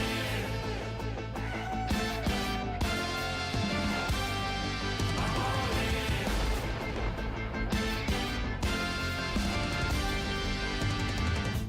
Fourth and goal, open back at your 30. Time to prove you're a hot shot. Let's attack. Oh, your name is Brandon Staley. Unleash some hell and go for gold. Yeah. A few yards a game. Does your QB have the guts? Will you just punt or throw it up to Cooper Cup? Say it louder. From the back of every bar,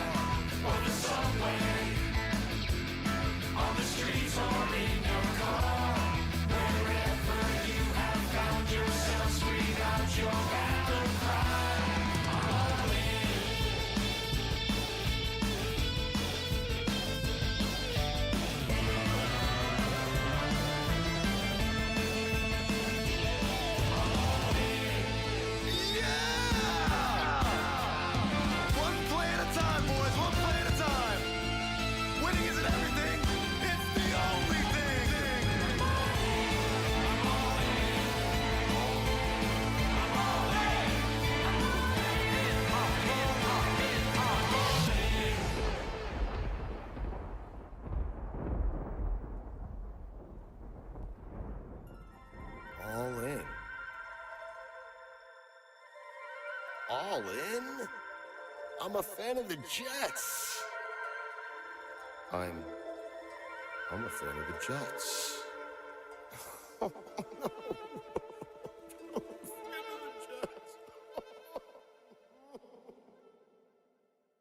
The Jets.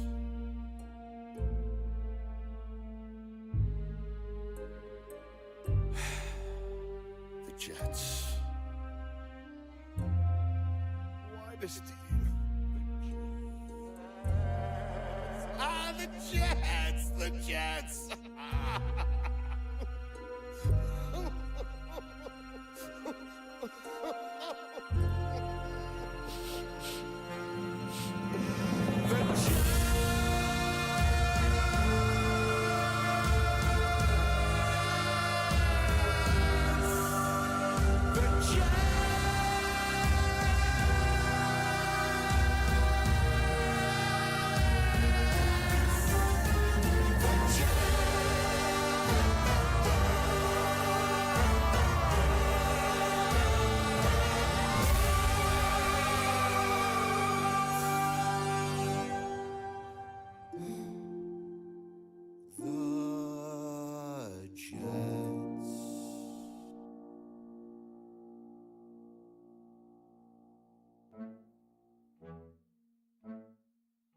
Stugotz, what's the matter, buddy? I mean, right, just one time. I mean, 40 years I've been rooting for this team, and just one time I wanted my team to play in that big game in that beautiful dome in Los Angeles. Dome? What about the elements? Back in my day, we didn't play in a dome. Let me tell you, back in my day, we considered football to be an honorable game. We didn't have to pass the ball every single play, and that's how we did it back in my day. It's the cold in December and sweltering two-a-days. It's embracing occasional punts, and don't get me started on instant replay. Now we're cooking with gas. Watch out! I'm not done, by the way. Let me tell you, back in my day, there was no showboating. We respected the game. We sat on a stoop and let the radio play, 'cause that's how we did it back in my day. It's the wishbone I wish for. It's a toss to Red Grange. It's a first down without a taunt. Playing the game the right way. Whoa! No retractable roofs. I'm talking frozen tundras and ice bowls. No bad Brooklyn.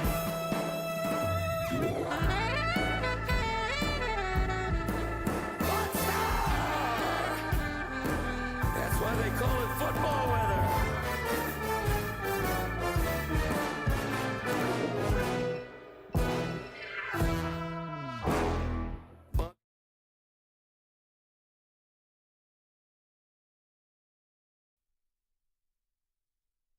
This episode of the Dan Le Batard Show with Stugotz is presented by Venmo.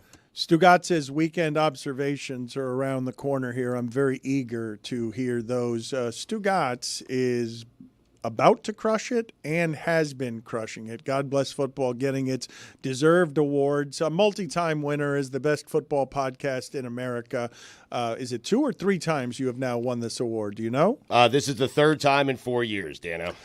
So just a conqueror, and now he is going to the Super Bowl, and it's going to be a celebration of Stugotz on Radio Row. We're all going to get out of the way so that God Bless Football can shine and be the shining star from Meadowlark Media that it is. But I do want to just go back for a second and ask Roy the question of, in church, Princess Claire was not there, and because I want to grade what it means if our show is going to give as one of its highest honors, Roy screamed "holy shit" in church. What kind of news is this? Roy said "holy shit" in church. You said Princess Claire was not there, but your wife was. I'm surprised that this happened in front of your wife. I think she would find this disrespectful to both church and God. She did. She wouldn't be happy with that. She wasn't. Yeah, I mean, what, did she talk to you about it afterward? Or She did. Yeah, I mean, of course. But if your child were there, if Princess Claire were there, would you have been able, because this is an important question I'm asking you if we're putting this at the top of the list, would you have been able to control the curse and indeed repress the holy shit in front of your daughter? Yes, I would have. I try to control my cursing in front of Claire. I mean, if I don't know that if she's in the room and I actually say it, I apologize. I'm sorry, Claire. That sort of thing. So I try to control that. Jordan Cairo has been traded to the Knights. No. Okay.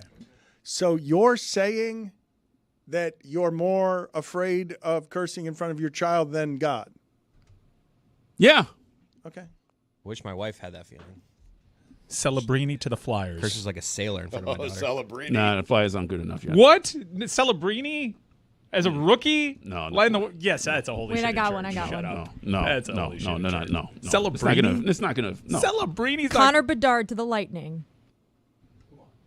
Okay. That I might have to. Whoa! Wow! I'd say Celebrini's already better than Bedard. Yeah. Stugotz was muttering on the way to the bathroom, and I will say, Stugotz, that you have not fully enmeshed into everything that we are doing here until you have heard the muttered take of Stugotz on the way to his bathroom. That is when you're really in the inner circle. When you get the real Stugotz on the way to the heater, the real Stugotz unfiltered, filtered cigarettes, unfiltered opinions. Jessica said that on your way to the bathroom, you said to her under your breath, still trying to win this argument, not a big trade. It's not. I mean, it's really not. It's two big names. It's two teams that are going nowhere. They swap big names. Neither. Mike, going nowhere. Mike, I It's know the the reigning Mavericks Western made it to the. Conference champion. I understand that they're not going back. The Lakers are not going to the NBA Finals. Like neither of these teams are going to win in its current form. I mean, but you could argue that this move may eventually turn into a title-winning move for the Lakers in like short time. Maybe because they got the guy to build the team around, and Right. they will move on from LeBron and start building the team around Stugotz, Luka. it's weird that you would be this jaded about this, given the fact that there is nothing that injects a fan base more. I saw it. We've lived it the last 15 years than a player of this kind coming to you in his prime. Like the Lakers getting this makes the transition so magically seamless from Magic to Kareem, to Pat Riley, to Kobe, to just generational greatness that the Lakers feel entitled to every time we get the fading superstar, we replace him with someone who's not Shaq, who's not a fading superstar. It's precedent setting in that there will never be able to say like this player's untouchable, like this player will never get traded now, because that was what we would have said about Luka Doncic a week ago. I know the magnitude of the players that were traded. I get that one of the game's great young players was traded to the LA Lakers, perhaps its greatest organization, the league's greatest organization. And perhaps it will be great for the Lakers 5 years from now. But you know what, Dan? I deal in the now. I don't deal in 5 years from now. I deal in right now. And right now, the Lakers aren't winning a thing, and the Mavericks you aren't say winning right a now, thing. but Luka comes back February 11th Yeah. from a calf strain, and you're going to watch, correct? You want to know what that looks like, correct? Yes? Yeah, I'll watch. The Lakers will probably make watch. They'll probably make another move for a big man for Robert Williams. It'll take them a minute to figure it out. It's now LeBron. Stugotz. Time Lord. He was pretty good the last time I watched. Yeah. You know who's the actual Time Lord? It's LeBron, oldest player in the league, and now he's condensed these things to 6-month runs. Like, oh, okay, let's see if I can sharpen this up at the trade deadline, see if I can get a superstar over here, Anthony Davis. It's so great. No, all of this is great. I love broing out with dudes and talking trades. It's the greatest. Just bro out. Let's all have an opinion and not listen to one another and just get our takes off. It's the best. I love when Stugotz just lies to us. Yeah, you're not going to watch that, Stugotz. Yo, chicken time. You're right. I deserve it. I deserve this. When do the Lakers play the Mavs? That one I'll watch. Come on. I won't watch that one. I don't believe you. We're not watching any of it. I don't want that. Everything's a lie. Do you guys know what it is June. the Celtics got for Marcus Smart? Did they get more than this for Marcus Smart? Yeah. They got Porzingis and how many picks? I saw that in a group chat. They got more from Marcus Smart. This doesn't seem fair. It doesn't seem right. Someone should do something about this. He should be in Miami Heat. The Mavericks had Brunson as well. February 25th, Stugotz, 10 p.m. You're going to watch that? Circle it, yeah. I will say something now because I have a bit of a clock in my head on how it is that we do things around here. I am afraid of that word. Chris Cody winced there. He was so ready to pounce. Clock? Yeah, clock in my head. Yeah. And I am telling you right about now, and I think Mike Ryan's judgment here is bad, because I walked into the room the other segment, and I just said to Mike Ryan, I think that's about enough basketball talk. And Mike Ryan said, no, there's never enough. There's there can never be enough on. And then I walked past Matt Kugler, who whispered to me in my ear, my least favorite show that you guys do is the basketball shows. It's worse He was than actually hockey shows. he was actually talking normal voice, but it just sounded like a whisper. Right. He is a soft talker. He is the softest talker here. He doesn't want to be on air. I want to use him on air. I think the producer of South Beach Sessions, he's reluctant about all of it, but he's also got a good ear for what this audience wants. And on a Monday, if we do an all Lucas show and all Anthony Davis show, I worry about that because we alienate the Matt Kuglers of the world who hate that show from us. He's not leaving that corner office he's got. You guys want to do top 5 most talented NFL quarterbacks of all time? Yes. I did that in the group chat, and what a discourse. Is Kugler hiding? He doesn't want to be on camera. Let's get the Kugler cam. He doesn't want to be on camera. I didn't do that, Kugler. I didn't do that to you. Now, talent is described by me, size, speed, throwing power, throwing accuracy, power also. Like, you have to be a powerful runner because short yardage situations is such a big part of the game. I'm just going to walk in that studio and put this on the table and just slide it over your way. That's my top 5. Really? This is all time, you're saying? All time. Okay. Talent. Remember, this is not best. I got a talent. Right. Yeah. Talent. Not winning. I had to, like, someone shouted out Dan Marino. I'm like, look, he's elusive pocket presence and all that, but you're not calling a QB sweep with him. All right, but he's pretty talented. Like, he would. Yeah, well, no, it's a different list. That's throwers of the football. Okay, so you're coming in here, you're sliding this list to me. Okay. I'm excited. Chris Cody, can you get me the stat of the day music before we Faster. get to Stugotz's weekend observations? Start of the day. Short version. Start of the day. It is your start of the day. Start of the day. Start of the day. It is your start of the day. Start of the day. Start of the day. It is your start of the day.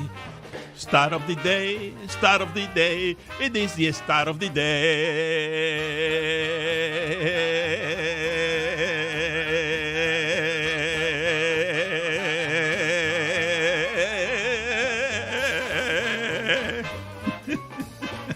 The leader of God Bless Football, America's favorite and best football podcast, has just been handed a note that seems to have tickled and delighted him. It brought genuine emotion, a genuine wow, close to holy shit in church. What a list. We will get to that in a moment, but first I will tell you that if Clayton Kershaw allows 139 straight earned runs before getting his next out, his ERA would still be under 3. Still won't have a ring. This list is peak of their powers. Peak of their powers. Peak of their powers. He has a ring. Yeah.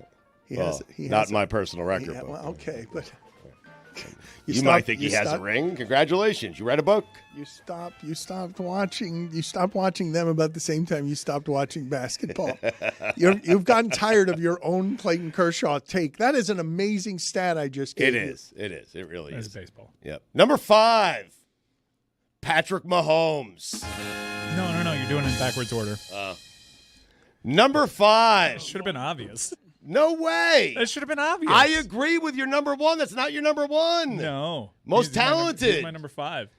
Okay. So Do wait it a over minute. Wait a minute. No, but that ruins it. Well, I mean, everyone. I mean, he made number 1 Patrick Mahomes. He didn't step out on a limb or anything. Number 5, Cam Newton. There's not going to be a number 1 to this list. Number 4, John Elway. Number 3, Aaron Rodgers. It's a size that's holding him back from top 2. Number 2, Josh Allen. Any guesses on number one, Dano? Tom Brady. No, it's Patrick Mahomes. Whoa. How is Tom Brady not in the top How'd you five? leave Michael Vick out? How's the best size. quarterback ever? Oh, Size. You can't do the power running with him. Yeah. Lamar Jackson, OLI. That was the tightest debate. Cam Newton, MVP season in terms of most talent, or any of Lamar's. But I'm just gonna give a slight edge because Cam Newton's the greatest single red zone weapon I've ever seen. So Randall Cunningham is He was in the top 10. He was thinking about He was in the top 10. Like, this Right. was a whole thing. I only got 5. Randall's 6'4", so he's got the size going for himself. Elway doesn't do it for me. I think this is a young thing. Thank you. That is what it is. That Elway, I mean, all the footage is graining. You've lived long enough that all the footage on Elway early in his career in Denver, not the last Super Bowl when he's an old man. Helicopter. When he's an old man. No, the 3 Super Bowls that Elway took the Broncos to with no Terrell Davis, no running game, no anything. Yes. That was impressive. Yes, But to me, it's all like NFL graining. films. Yes. It's like the 48 frames per second, like semi-slow-mo film. It is so funny to have that feel like the 1950s to a generation. You see the sports take thing that I did inside that top 5.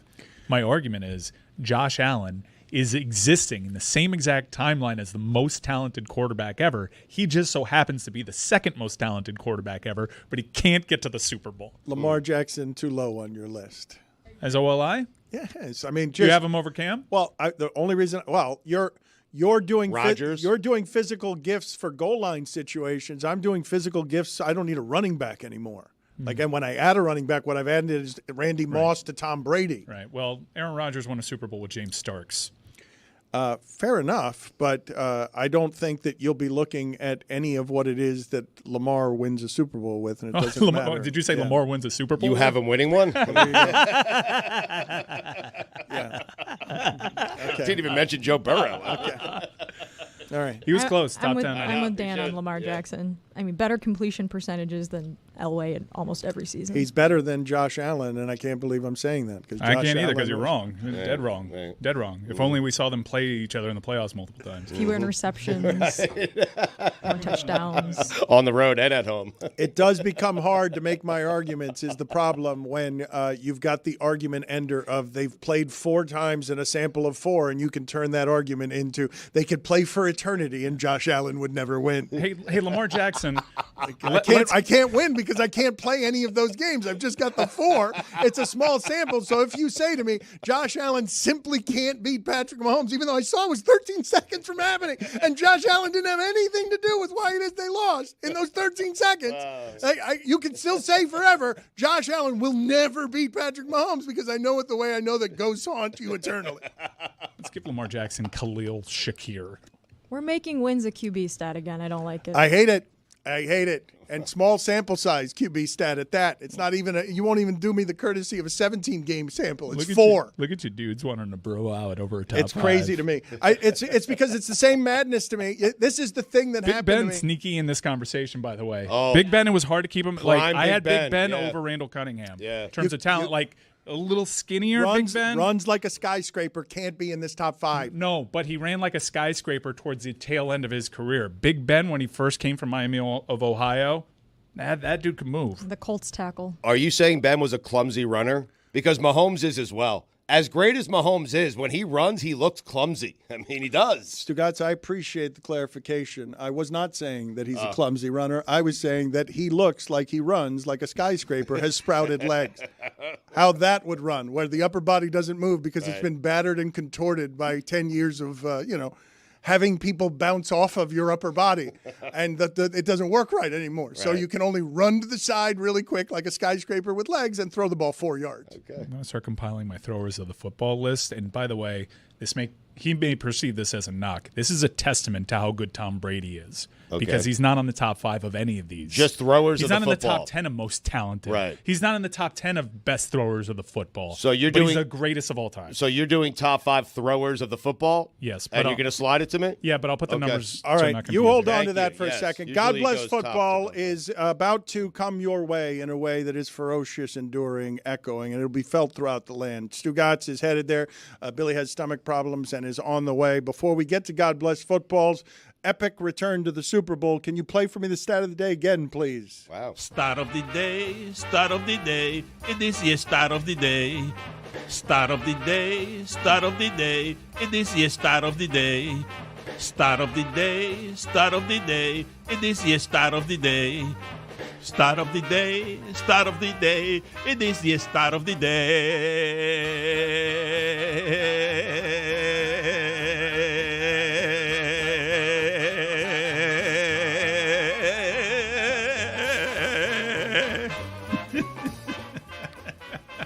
Bam Adebayo is now tied for the franchise lead in buzzer beaters in Miami Heat history with Dwayne Wade.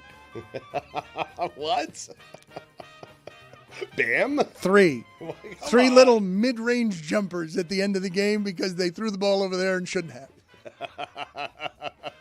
It's a good play. They should draw it up more often. 3 times. I'm just teasing. I just think it's shocking. I think it's shocking to have seen all 3 of those shots and remember them. And it speaks highly to what Mike is talking about and what I'm talking about with Mike when I say, 2010, 2014 spoiled us. Mm-hmm. The Bam Adebayo buzzer beater. I mean, it's been 20. Stugotz. I'm not even a Heat fan, and it spoiled me. That's how good it was. Right. Look, man, you feel bad for Dallas today. I feel bad for Sacramento, okay? All 25 years that the Heat have been relevant, Sacramento has not been except for one. Like, it's hard to stay. It's just hard to stay up there. And so it's just that the Lakers have been able to do it. They had that one scare, right? Kobe Bryant played for some bad teams. At one point, he has to be traded, I think, right? Yeah. He has to be traded to the Clippers, I think. Mm-hmm. That's how bad it was. Yeah. But it is hard to remain with a team for all time, and I do think it's a connection, Stugotz, that matters. Like, Anthony Davis will forever be a mercenary in Los Angeles. In some ways, so will LeBron. But Luka was something different with Dallas. Like, they knew because he was drafted there, because they saw him grow up. He was a kid. Man, there's rarely anything cooler than saying you were there at the beginning to see what someone's growth is, that you could see the stardom. It's this city's attachment to Wade. Like, you saw him. They knew he came to this country as a teenager, Stugotz. Like, yes. He didn't know anything. And we discovered him and he discovered us. And that whole thing, like the way that ends, has to feel like a betrayal to him, no matter the amount of dollars it is that you're talking about. That list is in front of Stugotz. Wow. He's reacting again. But let's do weekend observations before we do that, please, because that you're going to have to hold on to that. Can I look at this list? Can I look at it? No. Okay. No. Could do it in weekend observations. If you're quick. But it looks like the screen behind you says gold wiener, by the way. As it should. I think that we should absolutely make it the gold wiener. That is, Stugotz is taking the gold wiener to New Orleans this weekend, this weekend. Stugotz, can you tell me a little bit about what you guys have got planned? Because I'm worried about Billy's stomach problems, but you are on a roll. God Bless Football is on a roll, and God Bless Football is about to take over. Nobody is a bigger star. Well, maybe Jim Rome. I think Christopher Mad Dog Russo. Maybe Mad Dog now. He is the biggest star there. Okay, well, but the reason I say nobody's the biggest star on Radio Row is because Mad Dog is a big star. But you schmooze even more than he does. You schmooze on Radio Row. In terms of Radio Row schmoozing, I don't think Mad Dog has now gotten to a point where he's not going to make the rounds. Like there aren't going to be like you're shaking hands of local affiliates. You're dominating radio this week. We're on one of the outside stages, the big stages, and that really in sports radio in Super Bowl week, that means you've really made it. I like to be on the inside where all the stations are, all the local radio stations are. But Christopher Mad Dog Russo is the mayor. When he walks past me, I'm still in awe. It's the way when I walk past some of the younger generation, they're in awe of me. I hear them talking about me. Well, can I? And I love every second of it, Dan. I'll be slinging books like nobody's business. All right, so who's? Oh, wow. So Stugotz, that's going to be great. Wait a minute. Are we going to get to watch Stugotz in sales action where he's got sample books to give away and he can sell books as a guest on Radio Row? That's what I'm doing. Oh, my God. Is that going to be great? So wait a minute. So it's not just that you're a participant and worker and employee and ruler ruler and conquester of Radio Row. It's also that you're going to be able to sell merch. You're going to be able to sell your shit on every radio station that there is in America. Yep, I'm going to sign books. I'm going to toss them like Frisbees to certain tables. I have the tables that I want to throw them to. I'll go on the show. I'll promote the book. I can't wait for it, Dan. And I love this week. It's my favorite week. I wish every week was this week. We kick it off tomorrow with Funny Marco. Okay, excellent. Let's do weekend observations. It is time for Stugotz to share his game notes. No one in the media will tell you what happened better than my boy Stu. Weekend observations brought to you by Miller Lite. Dan, it's been a year, but it feels like a decade. Every year I leave, I count the days until I return. Back to a room that is filled with nothing but sports radio. Peter King picking at a Danish. Mike Golick getting paid for doing media tours for beef jerky and diabetes prevention. And of course, the mayor of it all, Christopher Mad Dog Russo. Dan, like I just said, I wish this week was every week. But make no mistake about it, this week is here. And just like that, Radio Row here we go is back. Here we go. So excited. You're coming, huh? I'm little visit to the Row, huh? I'm going to very briefly. Okay. I'm going to give it a whiff. It'll smell. You won't like it. It'll smell like plumber's It will butt. smell like me. Congratulations to the NBA. All it took was no NFL games on, but they finally won a weekend. It's one thing to get traded, but the Mavericks called Luka fat and lazy on his way out. That's so true. Yeah. Man. Yep. Luckily for Luka, he's getting traded to Los Angeles, the body transformation capital of the world. He'll be in peak condition faster than you could say Mindy Kaling. Juju, can you put it on the poll, please? Should Luka get in shape by getting Hollywood plastic surgery? We all agree that Luka would look slimmer with a single-digit number. 77 isn't doing him any favors. Put it on the poll as well. Is the number 77 the opposite of slimming? It's an O-line number. It's a bad number, right? The 8 is 8's worse than 7. 7's there's something about 7-7 that's going to be not slimming, particularly not slimming. The L in Luka stands for left tackle. Double sevens to go along with double chins. That's not right. It's not accurate. Look at Chris Cody. Oh, he's got 2 sevens. He has 2 chins. What's not accurate? Cody, you and me can't laugh at that wild jiggling chins beneath our mouths. I disagree. I'm qualified to laugh at that. Top 5 things the L in Luka doesn't stand for. Number 5, lettuce. Here we go. Number 4, limiting his carbs. Number 3, lifting weights. Come on. Number 2, low-calorie diet. Is this still allowed? And number 1, Larry O'Brien trophy. Not a big trade. Here come the Blue Jackets. They're playing well. It's a nice story. Yeah. It's a nice story. Yeah, because Johnny Hockey. You're right. Bill Belichick is releasing a book called The Art of Winning, Lessons from a Life in Football. Chapter 1, have Tom Brady. The end. What about chapter 2? There is no chapter 2. No? No. Okay, I was going to say buy pizza before a North Carolina Duke game No. for all the frats. Just have Tom Brady. The end. A Jim Nantz interview can only take place in front of a fireplace. Put it on the poll, Juju, at Le Batard Show. Is it wrong if a Jim Nantz interview takes place anywhere other than in front of a fireplace? Or in Butler Cabin, but I feel like there's a fireplace in Butler Cabin. Yeah, I it's the could be same- wrong. it's the same right, thing. but it's spring. Yeah, yes. yeah, it's the same right. thing. It should be. Yeah. If there isn't. There is, Yeah. for sure. Right. I think there should be. There is in our imagination, in our personal cabin book. Headline, I like that. Barnes & Nobles to add 60 new stores this year as bookstore revival picks up speed. When I told you, Dan, I was going to save books, I was serious. Yes, and StugottsBook.com. And you've been right. Yes. I mean, 60 new stores for Barnes & Nobles. You're happy? What a day for you. How would I not be I thought you would happy? lead the show with it. How would I not be happy for both you and the written word? It is one of the great tributes to the history of our audience and show that you are a champion who now sells books on Radio Row this week. That's my dream. Something to sling on Radio Row. It's great. It's amazing. So great. February 25th, Mavericks Lakers. Go ahead right now and circle the date. Are the rest of you happy for Stugotz? It doesn't feel like you guys are no real. one's happy. How are you not embracing the idea of Stugotz on Radio Row, where Tony Saragusa once came and sold us diabetes medicine Goose. with crumbs on his shirt? Stugotz is going to sell his best-selling book, and he's going to be slinging the book around Radio Row. Right. Look at the indifference in the He other said room. booth. I couldn't even look at your face. Yeah, it's hard. Can't wait to read your booth. Thank you. I heard boothers are back in 2025. Where were we?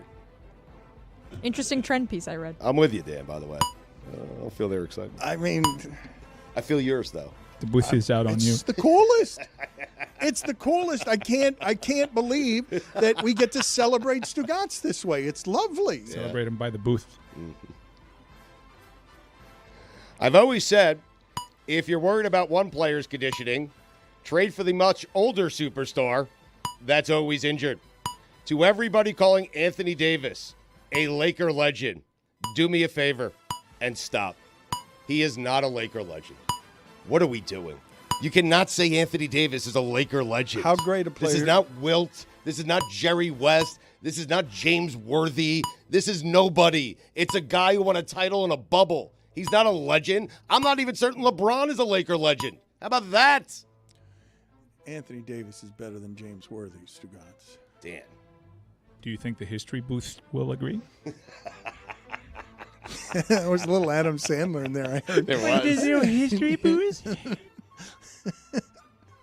Big game James. I mean, do it. Hello. Timothy Chalamet. Oh, that is good.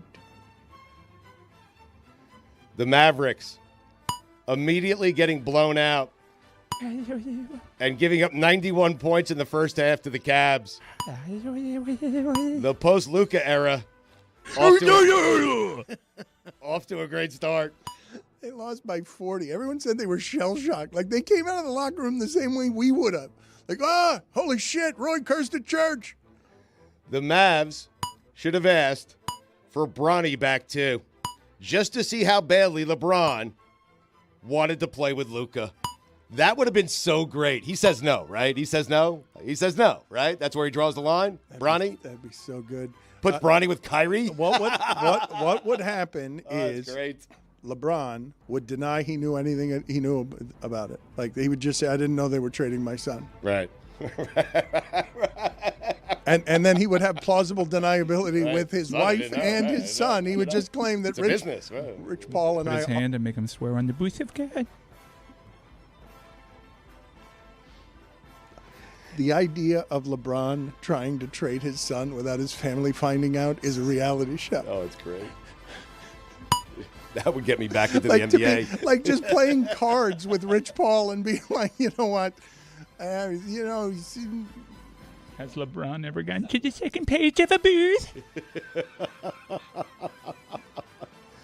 If the Pro Bowl games were any more pointless, they'd be called soccer. A 0-30. The highlight of the Pro Bowl was watching Peyton Manning's 13-year-old throw in the pregame. Marshall Manning, elite quarterback name. When your nickname is the Sheriff, you have to name your kid Marshall. put it on the poll. So good. At Le Batard Show, is Marshall Manning an elite quarterback name? Oh, God, he's going to be so good. I have no idea if he even wants to play quarterback or not. He's going to be good. LaMelo Ball checked all the boxes for an all-star, except not being a Charlotte Hornet. Impractical jokers. Say it, Mike. Impractical. Leads the league in always being on TV. It's always there. Every day.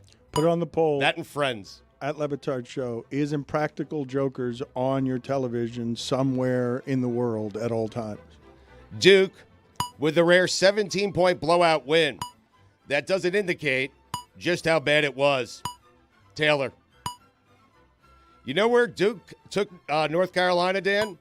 I don't know what happened there. Had a stroke. To the woodshed. They did, Taylor. You tripped on the way to the woodshed. You know what the H in Hubert Davis stands for, Dan? I do not. Hot seat. Whoa. Taylor. In honor of the Chiefs trying to three-peat. What is happening to you? My top 3 peats in sports. He's having a stroke. I didn't say book. Boof. I don't know what's going on. Super Bowl Radio Row. OLI. Did you bite the back of your tongue? Pete Alonso. The polar bear. Wait, what is this?